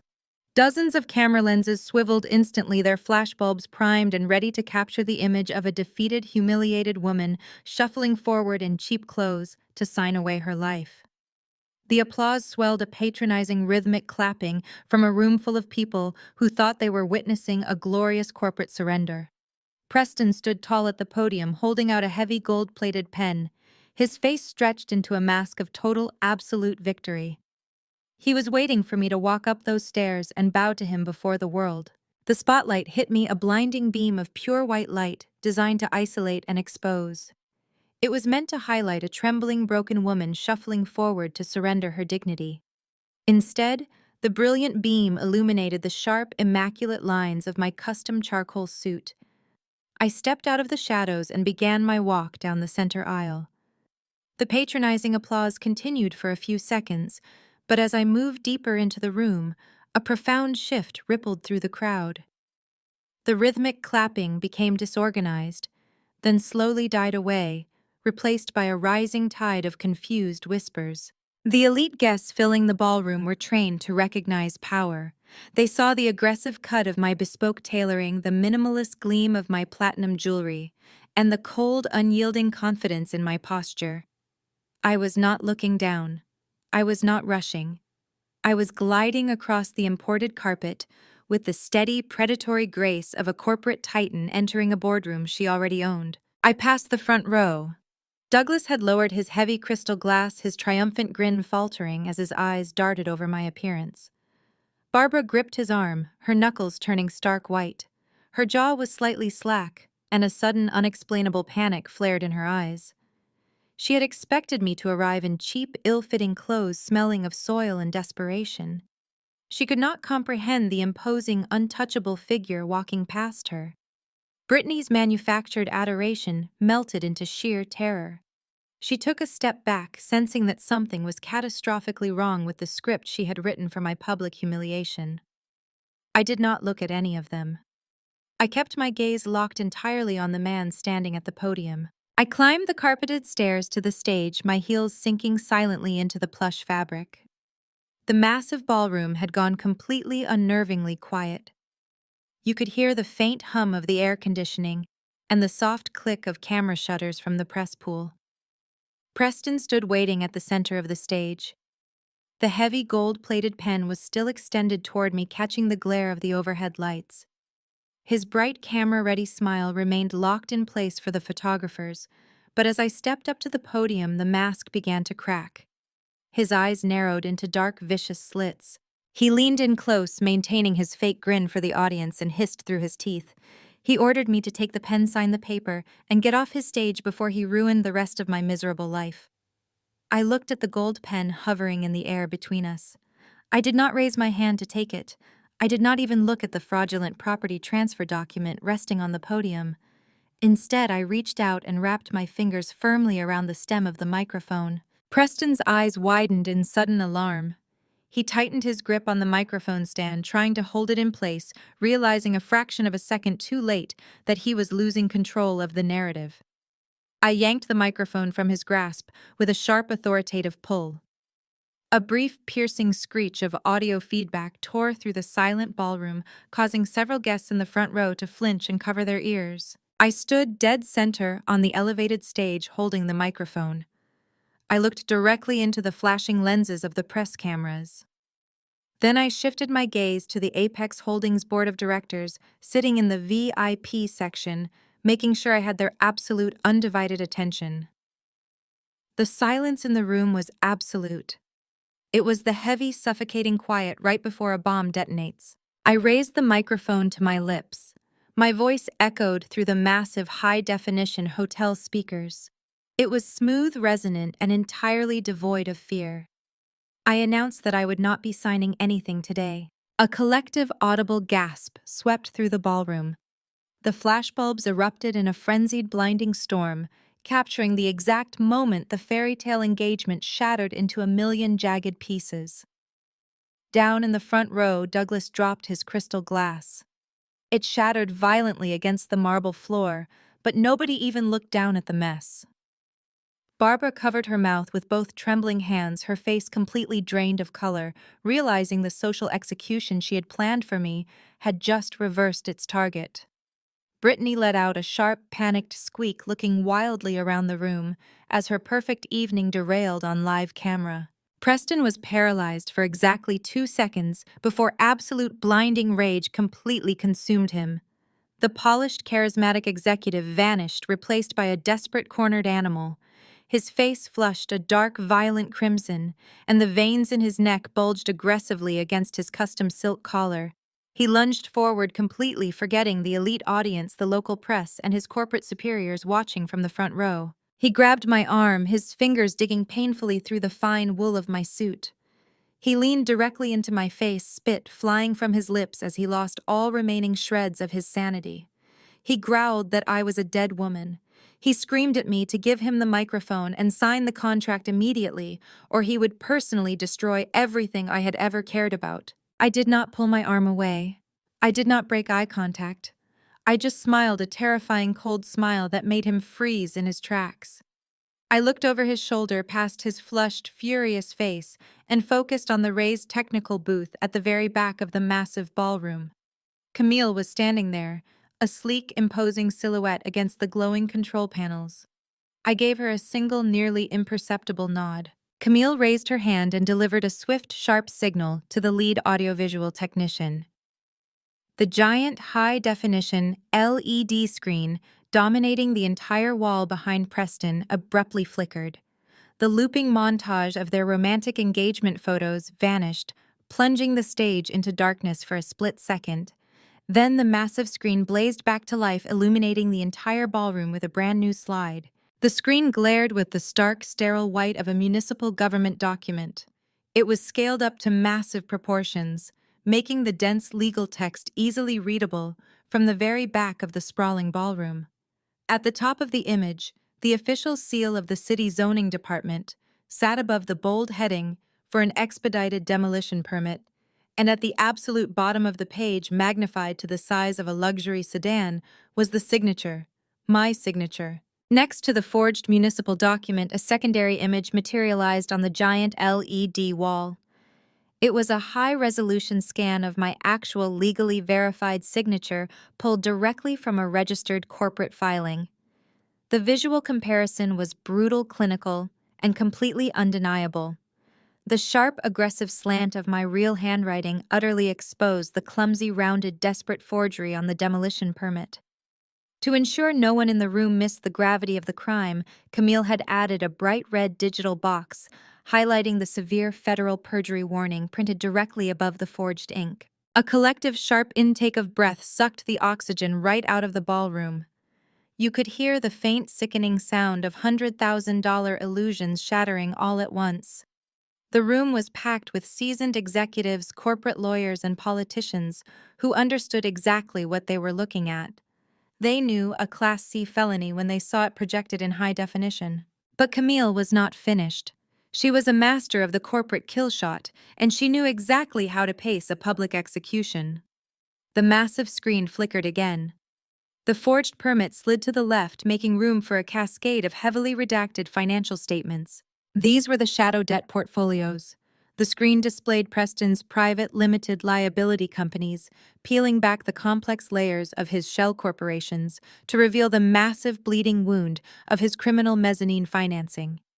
The catastrophic numbers were highlighted in glaring neon yellow. $22 million in principal debt. 28% interest rates. Vicious penalty clauses explicitly tied to the private equity syndicate that operated just inches away from the criminal underworld. The most damning document of all was the one that placed the final inescapable nail in his corporate coffin. It was a scanned copy of the internal Apex Holdings financial disclosure form. The document was completely blank, proving definitively that Preston had deliberately hidden his massive financial liability and his illegal permitting scheme from his own board of directors. He had jeopardized their entire billion-dollar enterprise to save his own fragile ego. I shifted my gaze down to the front row, looking directly at the senior executive board of Apex Holdings. The chairman of the board, a terrifyingly stoic man who had built his legendary career on absolute regulatory compliance, was practically vibrating with rage. His face had turned a deep, dangerous shade of plum. The executives around him were scrambling violently, pulling out their cell phones, frantically texting their corporate legal teams and crisis management firms. They were watching their flagship megamall project become instantly contaminated by federal wire fraud and municipal perjury. In a matter of seconds, Preston had transformed from their rising star into a catastrophic radioactive liability. The press pool went absolutely feral. The polite, coordinated flashbulbs morphed into a blinding, chaotic strobe light effect. Reporters were shouting overlapping questions, holding up their heavy cameras to capture the glowing, irrefutable evidence on the screen behind me. They smelled blood in the water. The local golden boy of commercial real estate was a desperate criminal, and the evidence was being spoon-fed to them live. Preston let go of my arm as if the fine wool of my suit had suddenly caught fire.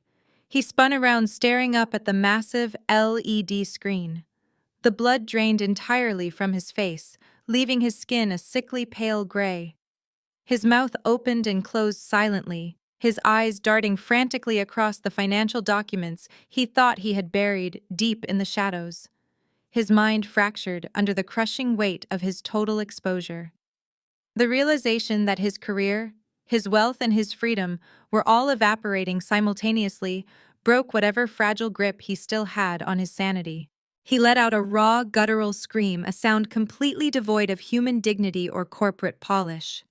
He spun back toward me, his hands curling into tight, violent fists. He lunged across the stage, desperate to rip the microphone from my hands, desperate to scream into the speakers and command the audiovisual team to shut the screen down immediately. He did not even make it 2 steps. From the dark wings of the stage, 3 massive men in dark, tailored suits materialized with terrifying speed. I had instructed Camille to hire elite private security for the evening, fully anticipating Preston's violent breakdown when cornered. 2 of the guards hit Preston simultaneously, tackling his forward momentum and twisting his arms firmly behind his back with practiced, brutal efficiency. The 3rd guard stepped smoothly between Preston and me, creating an impenetrable human wall of muscle and Kevlar. Preston thrashed wildly against their iron grip, kicking the crystal podium and sending it crashing to the stage floor in a shower of glass. But he was completely immobilized. Down in the crowd, Brittany let out a piercing, hysterical shriek. She covered her face with both hands, dropping to her knees on the expensive hotel carpet, the illusion of her royal wedding completely obliterated.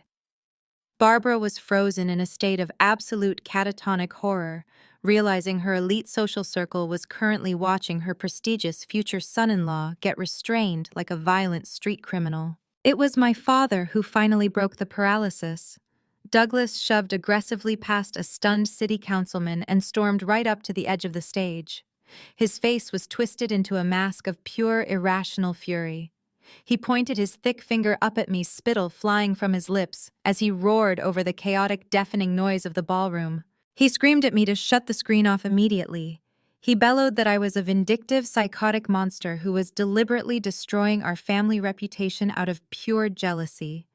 He demanded I order my security guards to release Preston, yelling that I had gone entirely too far and that I was ruining everything they had worked so hard to build. He thought his booming voice and patriarchal rage could still command my obedience. He genuinely believed he could yell loud enough to make the cold, hard truth disappear. I just stared down at him from the edge of the stage, gripping the microphone tightly, preparing to drop the next massive hammer right on his head. I looked down at my father. He was practically vibrating with rage, completely blinded by his obsession with status and his desperate need for control. He actually believed that screaming at me would somehow erase the massive federal crimes projected in high definition behind my back. He thought his booming patriarchal tantrums still held power. I raised the microphone slowly. I did not yell. I did not let my voice waver or show a single ounce of intimidation. I spoke with a quiet, lethal authority that cut through his pathetic outbursts like a surgical blade. I told him I was not destroying the family reputation, because the reputation he cherished was a complete lie to begin with. I said I was simply turning on the lights in a house that was already rotting from the inside out. I looked at his flushed, furious face and told him he should save his breath because the execution had only just begun. I turned away from his stunned silence and looked back toward the technical booth.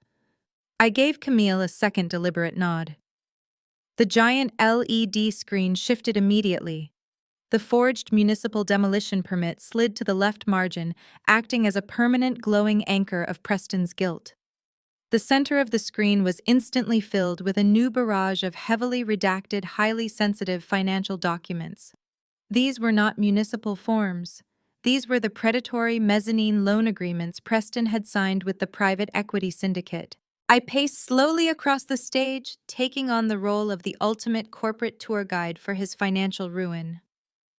I pointed to the massive glowing numbers. I explained to the silent, horrified ballroom exactly how desperate their golden boy had become. I broke down the $22 million principal. I highlighted the 28% interest rate. I read the vicious acceleration clauses out loud, making sure the Apex Holdings board of directors heard every single detail of the toxic, unregulated shadow debt their senior vice president had injected into their flagship commercial project. Then I moved to the personal guarantee section of the contract. I read off the list of collateral Preston had frantically pledged to the underground lenders. I listed his corporate stock options.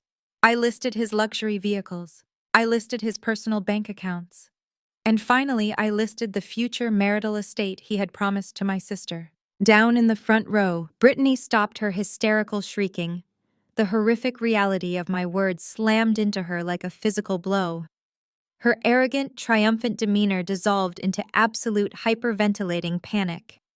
The fairy tale life she had been bragging about on social media for months, the life she used to mercilessly mock my existence, was entirely funded by criminal debt. The designer dress she was wearing, the massive diamond ring on her finger, the elite status she craved, it was all a fragile illusion resting on a mountain of high-interest liabilities. She looked at Preston with wide, terrified eyes. She was finally realizing that she was not marrying a billionaire real estate titan. She was tying herself to a bankrupt fraudster who had just gambled away their entire future before the wedding invitations were even mailed. But the final crushing piece of the puzzle had not yet fallen into place. I waited for the frantic whispers in the crowd to reach a fever pitch before raising the microphone again. I told the elite audience that Preston's shadow lenders were dangerous people, but they were also practical businessmen who appreciated a guaranteed profit. I announced that just 48 hours ago, a private commercial entity had stepped in and bought Preston's entire debt portfolio at a 20% premium. The screen zoomed in on the final page of the contract, focusing on the transfer of ownership. The name of the acquiring company filled the display in massive, undeniable black letters: Aegis Land Trust. I walked directly to the front edge of the stage, looking down at the corporate elites, who had laughed at my modest suit just an hour ago. I introduced myself formally. I told them my name was Gemma. I told them I was not a simple gardener pulling weeds out of abandoned lots. I declared that I was the founder and chief executive officer of the Aegis Land Trust. I explained that my firm held hundreds of millions of dollars in commercial real estate assets across 3 states. I told them my company operated entirely in the shadows, quietly buying up the very ground beneath their feet while men like Preston begged for scraps in the spotlight. I turned around to face Preston. He was still pinned by my private security guards, but he had stopped thrashing. The violent, animalistic rage had completely evaporated from his body, replaced by a cold, paralyzing terror. His knees buckled slightly, his weight sagging against the firm grip of the men holding his arms. I walked up to him, stopping just inches away from his pale, sweating face.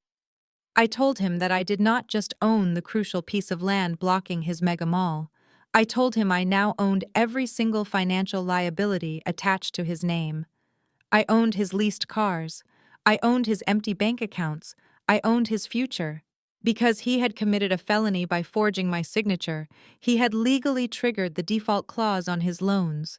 I informed him that I had the absolute unrestricted right to liquidate his entire existence the second I walked off this stage.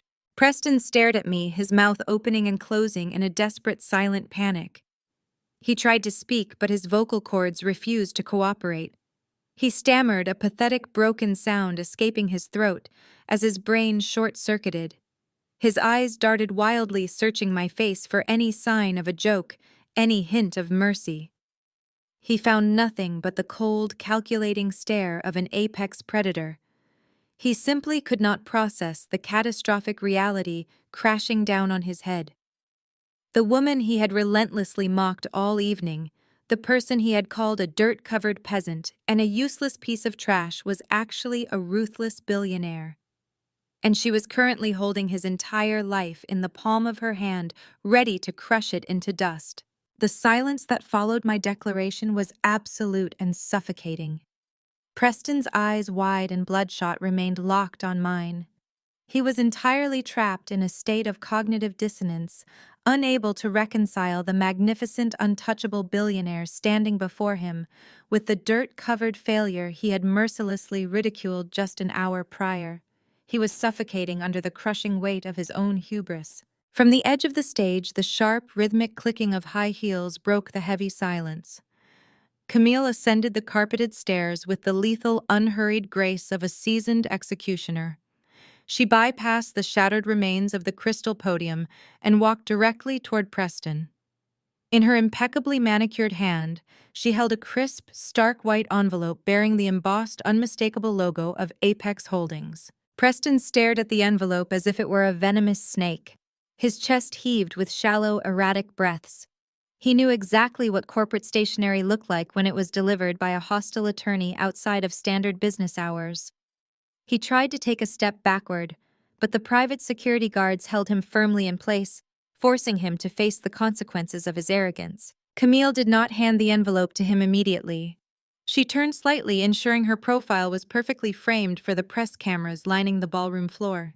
She raised her voice, letting its clinical razor-sharp edge carry across the silent crowd. She announced that she was acting as the authorized legal representative for the Aegis Land Trust, and that she was personally delivering a formal corporate mandate on behalf of the Apex Holdings Executive Board. Down in the front row, the chairman of Apex Holdings stood up from his seat. He buttoned his suit jacket with a stiff, furious motion and gave Camille a single decisive nod. It was the ultimate corporate betrayal. The board was publicly severing the infected limb to save the body of the company. They were sacrificing their golden boy to the slaughterhouse to protect their stock price, and they wanted the press to record every single second of it. Camille turned back to Preston. She informed him that effective immediately, his employment as senior vice president of Apex Holdings was permanently terminated. She explicitly cited gross misconduct, severe financial fraud, municipal perjury, and catastrophic violations of federal corporate governance laws. She stated that his security clearance had already been revoked, his corporate assets were frozen, and his corner office was currently being seized by internal auditors and federal compliance officers. Preston let out a pathetic, whimpering gasp. He shook his head, a childish, futile gesture of denial as his entire universe collapsed inward. But Camille was far from finished. She leaned in closer, ensuring her words struck the deepest, most fragile part of his fractured ego. She informed him that the Apex Holdings Board of Directors had formally notified the Securities and Exchange Commission, the Municipal Zoning Authority, and the local district attorney about his fabricated environmental reports. She declared that the corporation was actively cooperating with a full criminal investigation and that they would pursue maximum civil damages against him to recoup the financial damage he had inflicted upon their brand. She tucked the pristine white envelope directly into the breast pocket of Preston's custom-tailored suit. She patted his chest twice, a mocking, deliberate gesture of finality. She told him he had exactly 10 minutes to retain a high-priced criminal defense attorney before his situation escalated from a corporate firing to a federal indictment. I stood motionless, watching the absolute destruction of a man who thought he was a god. In less than 10 minutes, I had systematically dismantled every single pillar of his arrogant existence. I watched him fall from the very peak of corporate power straight down to the absolute unforgiving bottom of the abyss. The bespoke suit he wore, the expensive watch on his wrist, the elite social status he wielded like a weapon, all of it was instantly rendered completely worthless. He was no longer a real estate titan holding court in a five-star hotel. He was a disgraced bankrupt felon waiting for a cold prison cell. Preston's knees finally gave out. He collapsed onto the stage floor, a pathetic, sobbing mess. The private security guards released their grip, allowing him to crumple onto the carpet. He curled inward, burying his face in his trembling hands, weeping uncontrollably in front of his billionaire superiors, the relentless local press, and the elite society friends he had so desperately tried to impress. He looked up at me, his face streaked with tears and sweat. His arrogance was entirely gone, replaced by a sickening, desperate begging. He reached a shaking hand out toward my shoes. He pleaded with me to make it stop. He sobbed that we were going to be family, that he made a stupid, foolish mistake, and that he would do absolutely anything to fix it. He begged for mercy, invoking the very concept of family loyalty that he had eagerly mocked and weaponized against me just hours before. I looked down at the broken, miserable creature sobbing at my feet. I felt absolutely no pity. I did not feel a single ounce of guilt for the devastation I had orchestrated. I looked at him and delivered the final freezing truth. I told him that I did not destroy his life. I told him he built his own funeral pyre, stacked the wood, and covered himself in gasoline. I told him I simply handed him a mirror so the entire world could watch him strike the match. Down on the ballroom floor, the chaos had reached a fever pitch.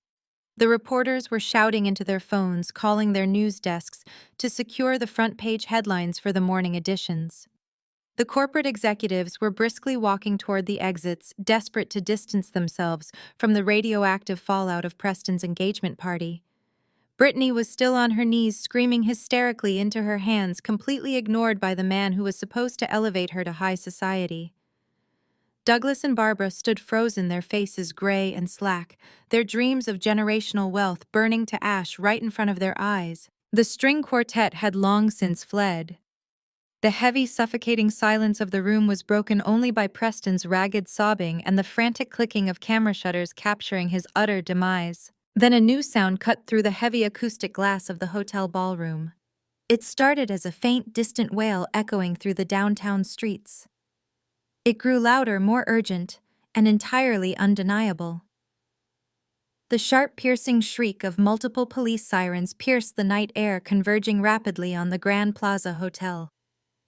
The flashing red and blue lights began to reflect violently against the massive floor-to-ceiling windows facing the street, painting the ballroom in the frantic colors of an active crime scene. The authorities had arrived to collect the debris. The flashing red and blue lights pulsing through the massive floor-to-ceiling windows acted like a defibrillator on Preston's shattered psyche. The distant wailing sirens grew deafeningly loud, confirming the absolute, inescapable reality of his destruction. He was not just losing his job or his reputation. He was losing his physical freedom. The sound of those sirens snapped the last remaining tether holding his fractured mind together. He stopped sobbing. The pathetic weeping shell of a defeated executive instantly mutated into a cornered, rabid animal facing a lethal threat. He snapped his head up, his bloodshot eyes locking onto me with a terrifying, murderous intensity. He blamed me for the flashing lights. He blamed me for the humiliation, the bankruptcy, and the police cruisers currently barricading the hotel entrance. In his twisted, narcissistic brain, he was still the victim of a malicious conspiracy, and I was the architect of his completely unfair demise. He let out a visceral, ear-splitting roar that tore through his vocal cords. He pushed off the carpeted floor with a sudden burst of adrenaline-fueled strength, catching the private security guards off guard for a fraction of a second. He broke free from their loosened grip, his face contorted in a mask of pure, unadulterated violence. He lunged directly at me, his hands outstretched like claws aiming straight for my throat. He wanted to physically tear me apart right there on the stage. He wanted to punish me for daring to pull the curtain back on his fraudulent empire. I did not flinch. I did not step back or raise my hands to protect myself. I simply watched his pathetic, desperate charge with absolute chilling calm. He did not even make it halfway across the short distance separating us. The three massive security operatives reacted with terrifying synchronized brutality. The lead guard stepped laterally, intersecting Preston's violent trajectory with the immovable force of a concrete wall. He drove his shoulder hard into Preston's chest instantly, neutralizing his forward momentum and knocking the wind completely out of his lungs. Before Preston could even gasp for air, the other two guards descended on him. They grabbed his flailing arms, twisting them sharply behind his back with practiced mechanical efficiency. They slammed him face first into the stage floor. The impact was sickeningly loud, echoing through the ballroom speakers because the microphone was still active near my feet. Preston's jaw cracked heavily against the polished wood, snapping his head back. The breath left his body in a wet, heavy wheeze. One of the guards drove his knee firmly between Preston's shoulder blades, pinning him entirely to the ground. The immaculate custom-tailored suit he had worn to assert his dominance ripped along the shoulder seam, a physical manifestation of his completely ruined status. He was neutralized in a matter of seconds, reduced to a gasping, restrained criminal bleeding from his lip onto his own stage. The ballroom doors at the far end of the venue burst open violently. The heavy oak panels slammed against the walls with a thunderous crash. A squad of uniformed police officers, flanked by two plainclothes detectives wearing stern, uncompromising expressions, marched into the room. Their heavy utility belts and radios clattered loudly in the silent, horrified space. They did not pause to politely navigate the crowd. They cut a direct, aggressive path straight down the center aisle, pushing past the stunned corporate executives and the terrified socialites. The lead detective marched up the stage stairs holding a thick folder of official documents. He looked down at Preston, who was still pinned beneath the knees of my private security detail, gasping for air and spitting blood onto the carpet. The detective gave a brief professional nod to my guards, signaling them to hand over the suspect. The security guards hauled Preston up by his twisted arms, forcing him onto his knees. He looked absolutely wretched. His face was bruising rapidly, his hair was matted with sweat, and his eyes were wild with pure panic. The detective did not waste a single second. He pulled a pair of heavy steel handcuffs from his belt and stepped behind Preston. The harsh, metallic, clicking sound of the cuffs, ratcheting tightly around Preston's wrists, echoed painfully through the silent room. The detective read Preston his Miranda rights in a loud, clear, authoritative voice that carried to every single corner of the massive ballroom. He formally announced that Preston was being placed under arrest. He listed the charges rapidly, ensuring the press and the Apex Holdings Board of Directors heard every single felony. Wire fraud, forgery of a federal document, corporate embezzlement, extortion. It was a laundry list of catastrophic financial crimes broadcast live to the very people Preston had been trying to impress. Down on the ballroom floor, the reality of the handcuffs finally broke through Brittany's catatonic shock. Seeing the man she viewed as her golden ticket to high society being treated like a dangerous street thug triggered a complete hysterical meltdown. She scrambled up from the floor, tripping over the heavy sequenced hem of her extravagant white dress. She let out a piercing, unhinged shriek and launched herself toward the stage stairs. She threw herself at the uniformed police officers, forming a perimeter around the arrest. She grabbed wildly at their dark blue sleeves, her perfectly manicured nails catching on their tactical vests. She screamed at the top of her lungs, demanding they let him go.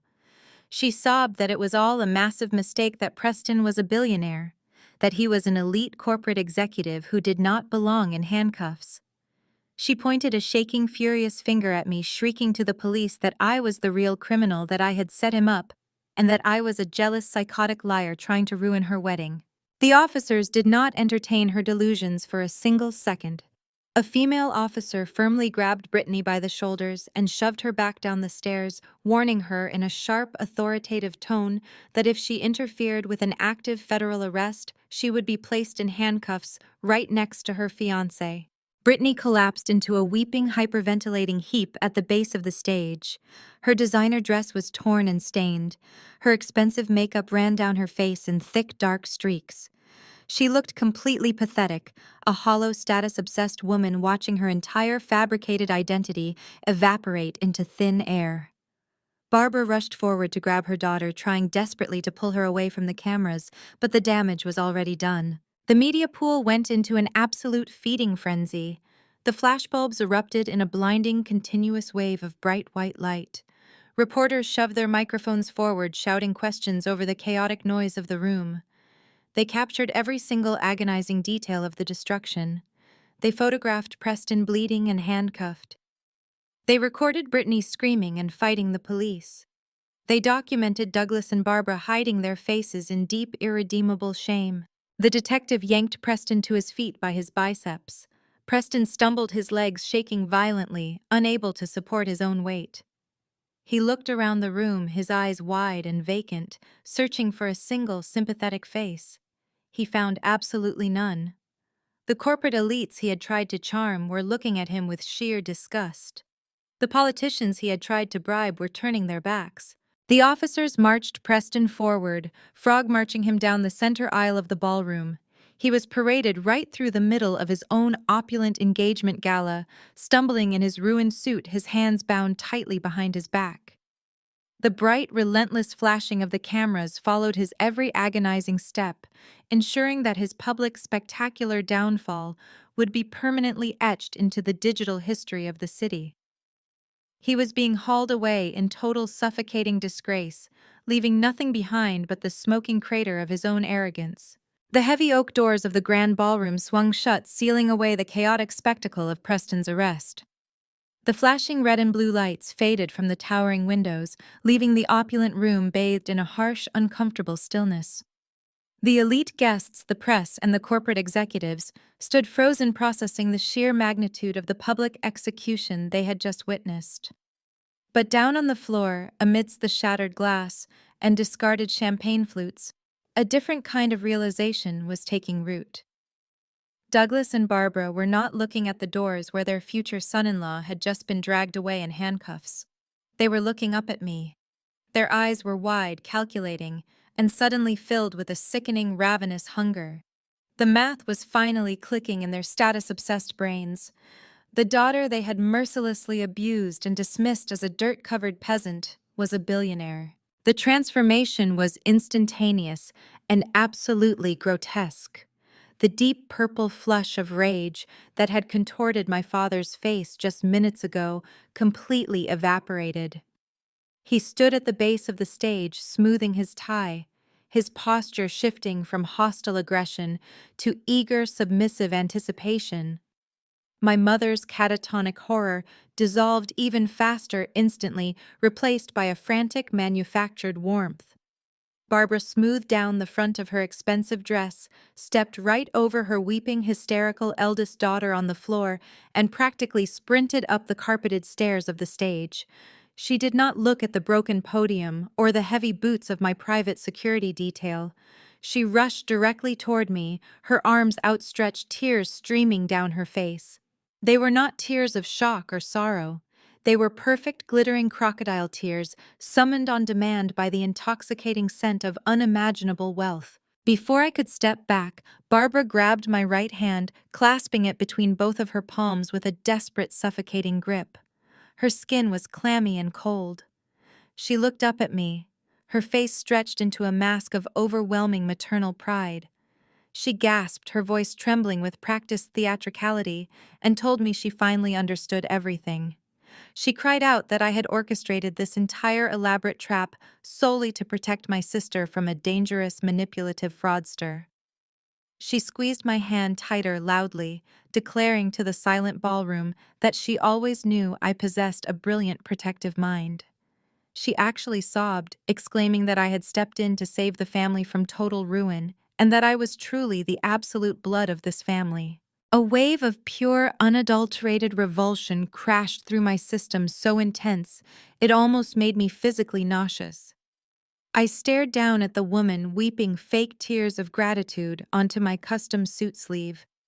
This was the exact same woman who just a few short hours ago had cornered me in her living room, screamed that I was a pathetic invisible spinster, and slapped me across the face with enough force to draw blood. She had told me I was a failure who did not deserve to carry the family name. Now, because she had seen a 9-figure bank account attached to my identity, she was effortlessly attempting to rewrite history. She was trying to spin my absolute ruthless retaliation into a heroic act of familial loyalty. The sheer boundless hypocrisy of it was staggering. She did not care that Brittany's life had just imploded. She did not care that her favorite daughter was currently sobbing on the floor in a torn engagement dress entirely destroyed by the fallout. Barbara only cared about reattaching herself to the most powerful asset in the room. She was looking at me, but she did not see her child. She only saw a massive walking trust fund that could elevate her back to the top of her country club hierarchy. She saw a savior who could pay off their heavy mortgages and fund their superficial lifestyle. Douglas had moved to the bottom of the stairs, nodding along with her performance, a greedy, hopeful smile fighting its way onto his face. He actually reached out a hand, as if preparing to welcome me back into the fold. They genuinely believed their sudden sycophantic praise would erase 33 years of systematic emotional abuse. They thought they could simply slap a fresh coat of paint over a lifetime of cruelty and manipulation, and I would blindly hand them the keys to my corporate empire.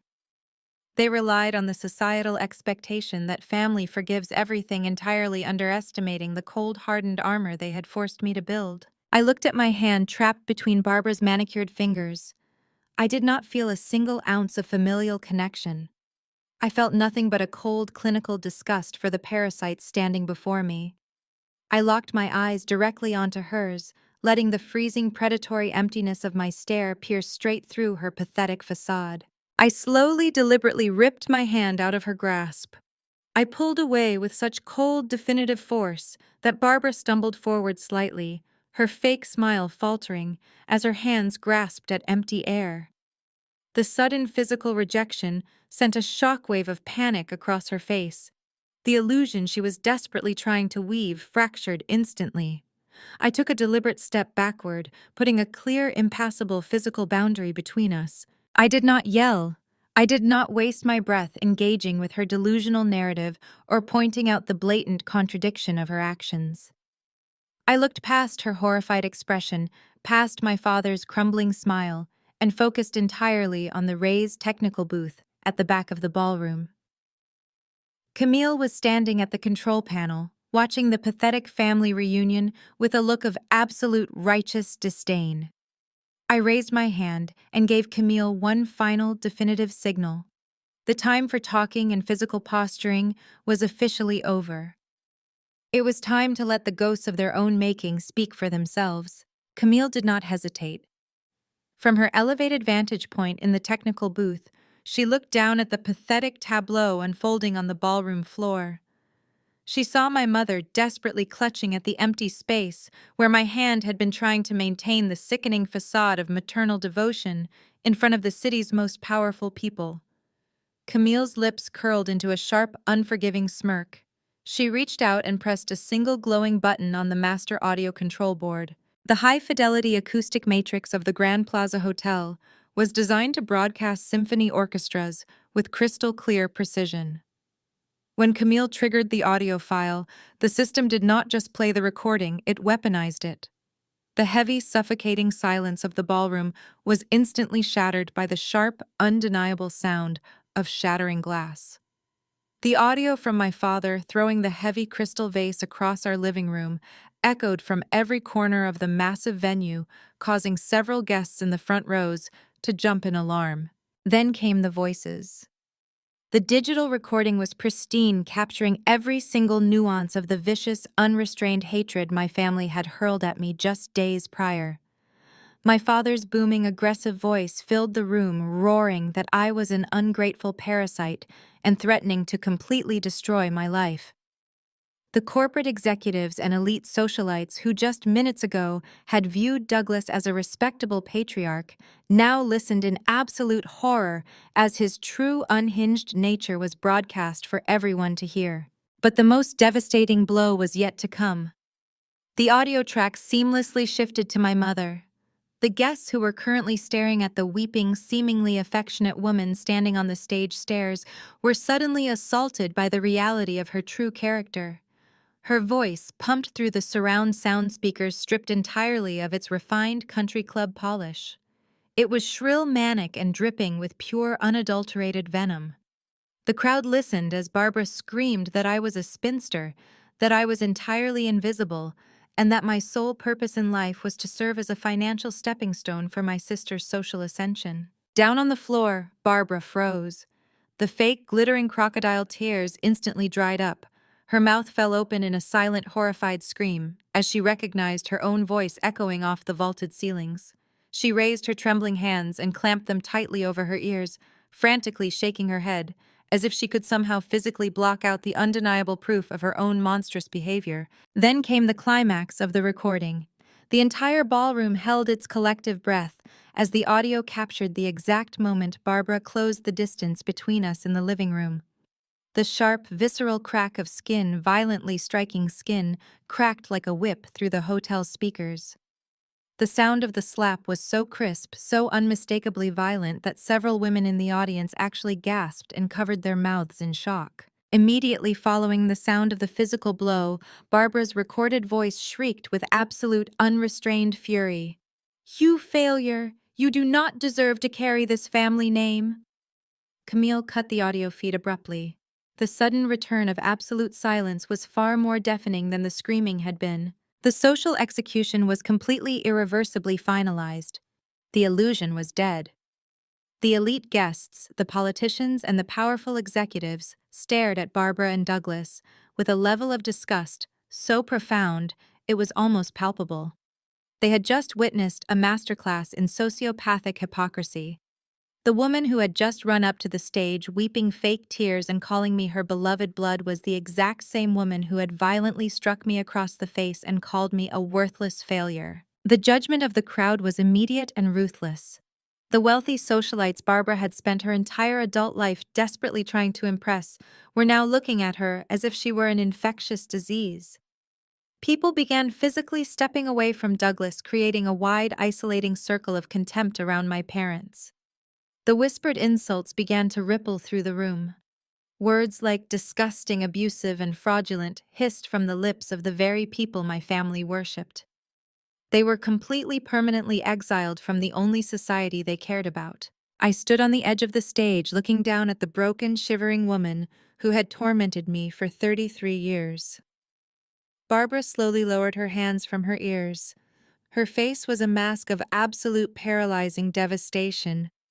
She looked up at me, her eyes wide and pleading desperately, searching for a lifeline, a shred of mercy, or a way to spin the catastrophe that had just annihilated her entire existence.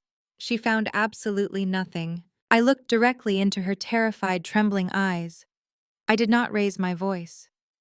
The room was so incredibly quiet that I did not even need a microphone for my words to carry to the very back of the ballroom.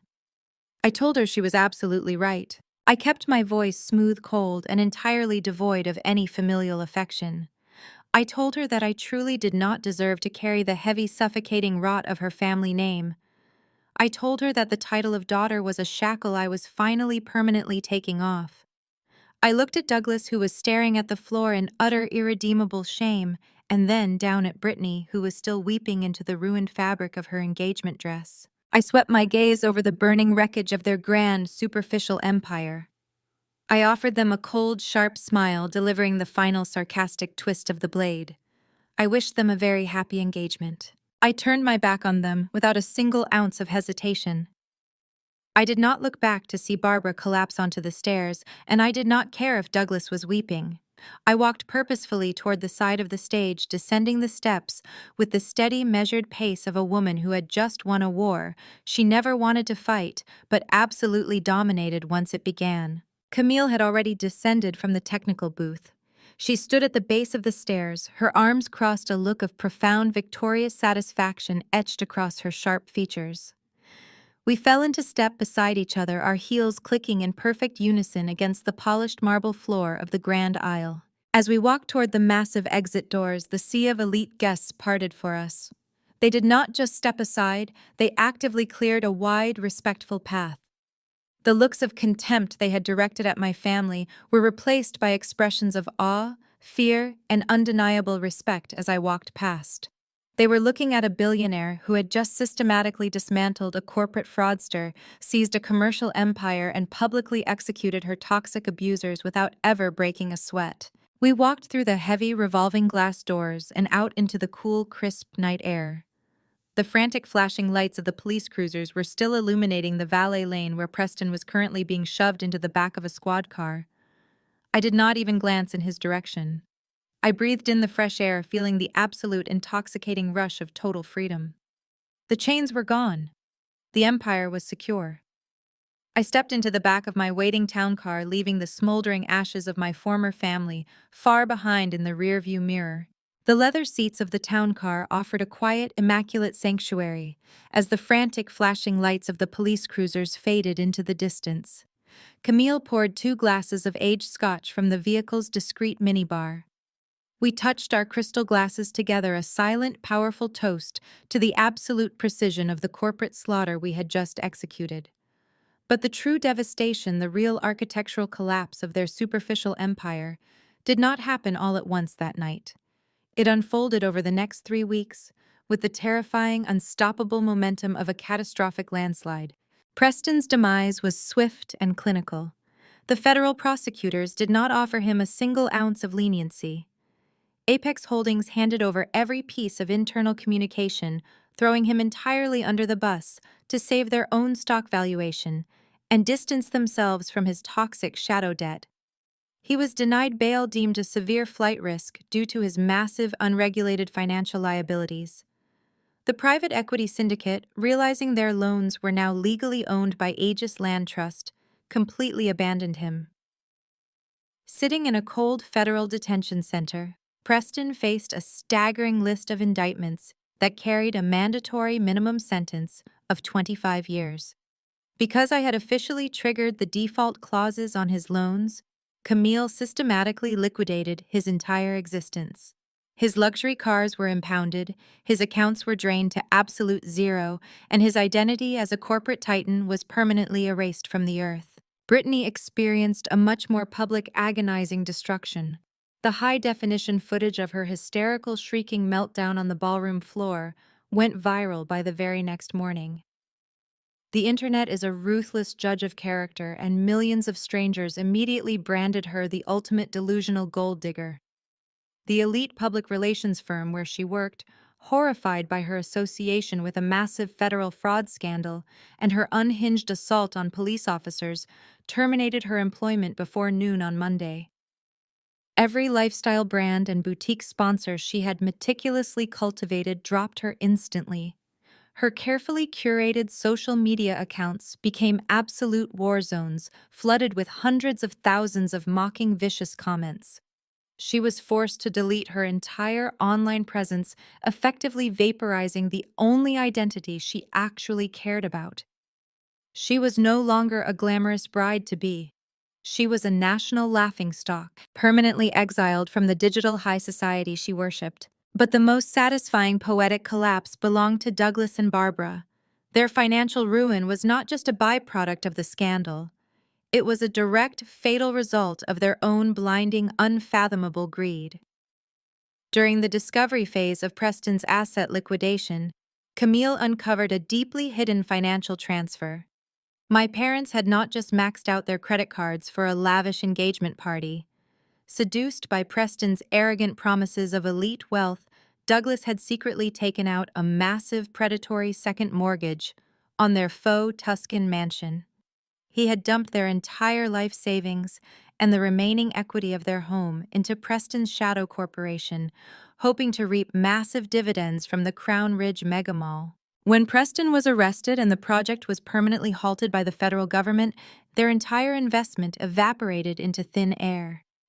They were left holding hundreds of thousands of dollars in high-interest debt with absolutely zero income to cover the monthly payments. The banks moved with ruthless mechanical efficiency. Within 2 weeks, the bright yellow foreclosure notices were nailed directly to their heavy mahogany front doors. The luxury leased vehicles were repossessed right out of their circular driveway in broad daylight, fully visible to the very country club neighbors they had spent decades trying to impress. The realization of their total, inescapable bankruptcy triggered an avalanche of sheer suffocating panic. My blocked personal call logs registered dozens of frantic attempts every single day. When they realized I had permanently severed my private number, they began flooding the Aegis Land Trust corporate switchboard. My executive assistant forwarded me the transcripts of their voicemails. The messages started as demanding and aggressive, with Douglas roaring that I was legally obligated to bail out my own flesh and blood. When intimidation failed to produce a response, their tone shifted to pathetic groveling manipulation. Barbara left weeping recordings sobbing that they were going to be homeless, that their country club friends had abandoned them, and that I could not possibly let my own parents sleep on the street. She begged me to buy their house to pay off their massive debts, to save them from the crushing humiliation they had brought entirely upon themselves. I listened to exactly one of those voicemails, deleted it from the server, and instructed my security team to enforce a strict zero-tolerance trespassing protocol across all Aegis properties. Exactly 21 days after the engagement gala, their desperation finally pushed them over the edge of sanity. I was sitting in the back of my armored SUV reviewing a new commercial acquisition file on my tablet as my driver navigated toward the Aegis Land Trust corporate headquarters. The building was a towering fortress of black glass and steel, located in the heart of the financial district, surrounded by a heavily fortified perimeter. As my vehicle turned onto the private access road leading to the secure underground parking garage, my driver abruptly hit the brakes. He tapped his earpiece, communicating rapidly with the building's tactical security team. I looked up from my tablet, peering through the tinted bulletproof glass. There, physically blocking the heavy steel security gates, stood the miserable, shattered remains of my biological family. The transformation in their appearance was jarring. The crisp designer clothes were gone, replaced by wrinkled, mismatched garments they had likely thrown on in a panic. Douglas looked aged and completely hollow. His shoulders slumped in total, devastating defeat. Barbara's perfectly colored hair was messy and unkempt, her face pale, drawn, and devoid of her usual arrogant makeup. Brittany stood slightly behind them, hiding her swollen face behind large, dark sunglasses, looking like a terrified, broken child who had finally realized the world did not revolve around her. They were not demanding an audience with their disobedient daughter. They were desperate, cornered scavengers trying to blockade the gates of a billionaire CEO. They stood in the freezing morning drizzle, shivering in the cold, damp air, staring at the grille of my heavy SUV. They had exhausted every line of credit, alienated every friend, and burned every single bridge. They had come to the absolute bottom of the abyss, and they were preparing to drop to their knees and beg for their lives. The heavy armored SUV idled with a low, predatory purr against the slick, rain-washed asphalt. I looked through the bulletproof glass at the pathetic, shivering figures blocking the fortified steel gates of my corporate headquarters. My security detail immediately moved to intercept them, their hands resting on their tactical belts, ready to forcibly remove the trespassers. I raised my hand, signaling the tactical team to hold their positions. I did not want them dragged away by anonymous guards. I wanted to look them in the eyes one final, definitive time. I opened the heavy door of the SUV and stepped out into the freezing morning drizzle. The cold air hit my face, but the immaculate wool of my custom suit kept me perfectly insulated. I walked slowly toward the steel gates, my heels clicking sharply against the wet pavement. As I approached, the last remaining shreds of my parents' manufactured dignity completely evaporated. Barbara did not try to reason with me or command my obedience. The woman who had spent her entire adult life ruling her social circles with a manicured iron fist physically collapsed. She dropped straight down onto her knees on the cold, unforgiving asphalt. The dirty rainwater soaked instantly into the knees of her wrinkled trousers. She clasped her hands together, holding them up toward me in a gesture of absolute pathetic desperation. She looked up at me, her face pale, streaked with running mascara and rain. She wept, begging me for mercy. She sobbed that the bank was taking the house on Monday, that they had absolutely no money for food, and that they were going to die on the streets. She wailed that I was her daughter, her flesh and blood, and that I possessed more than enough wealth to save them all from total ruin. She pleaded with me to write a check to buy their mortgage, to do absolutely anything to reverse the catastrophic devastation they had brought upon themselves. Douglas stood slightly behind her, completely broken. The booming, tyrannical patriarch who had hurled a crystal vase at my head just a few weeks ago was entirely gone. He could not even look me in the eye. He stared at the wet pavement, his shoulders shaking, utterly destroyed by the realization that his obsessive greed had vaporized his entire life. Brittany huddled next to him, shivering behind her dark sunglasses, finally understanding that she was completely irrelevant in the real world. I stood on the other side of the heavy steel gate, looking down at the woman kneeling in the dirt. I felt absolutely nothing. No anger, no pity, no lingering shred of familial obligation. The emotional void was completely liberating. I reached into the inner breast pocket of my tailored blazer. My fingers brushed against a small, folded piece of paper I had kept carefully preserved for exactly this moment. I pulled it out and unfolded it slowly, letting the cold rain hit the crisp white surface. It was the receipt from the French restaurant. The $4,000 bill from the night they laughed at my clothes, mocked my career, and demanded I finance their extravagant, fraudulent lifestyle simply because they viewed me as a disposable peasant. I looked down at Barbara's weeping, desperate face. I did not raise my voice. I spoke with a quiet, lethal finality that cut straight through the sound of the falling rain. I told her she was correct. I told her I did have enough wealth to buy their house 100 times over, but I was not going to give them a single solitary cent. I held the restaurant receipt up so they could all see it clearly. I slipped it through the bars of the steel gate and let it go. The paper fluttered down, landing directly in the muddy puddle right in front of Barbara's kneeling legs. I looked at the three of them and delivered my absolute final verdict. I told them they chose this exact meal, and now they were going to pay for it themselves. Barbara let out a raw, agonizing wail, reaching frantically through the metal bars to grab my pant leg. I took a smooth, deliberate step backward, keeping myself completely out of her reach. I turned my head to the lead security officer and gave him a single definitive nod. The officer pressed a button on his remote. The massive steel gates groaned, engaging their heavy motorized gears.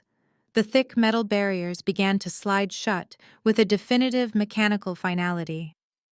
I turned my back on them and walked away, not bothering to look over my shoulder, as the heavy gates slammed together with a loud, resounding clang, permanently locking them out of my universe. I got back into the SUV, and my driver smoothly navigated the vehicle down into the secure, heated underground parking garage.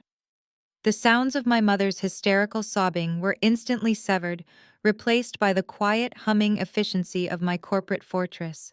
10 minutes later, I stepped out of my private elevator and walked into my expansive top-floor executive office.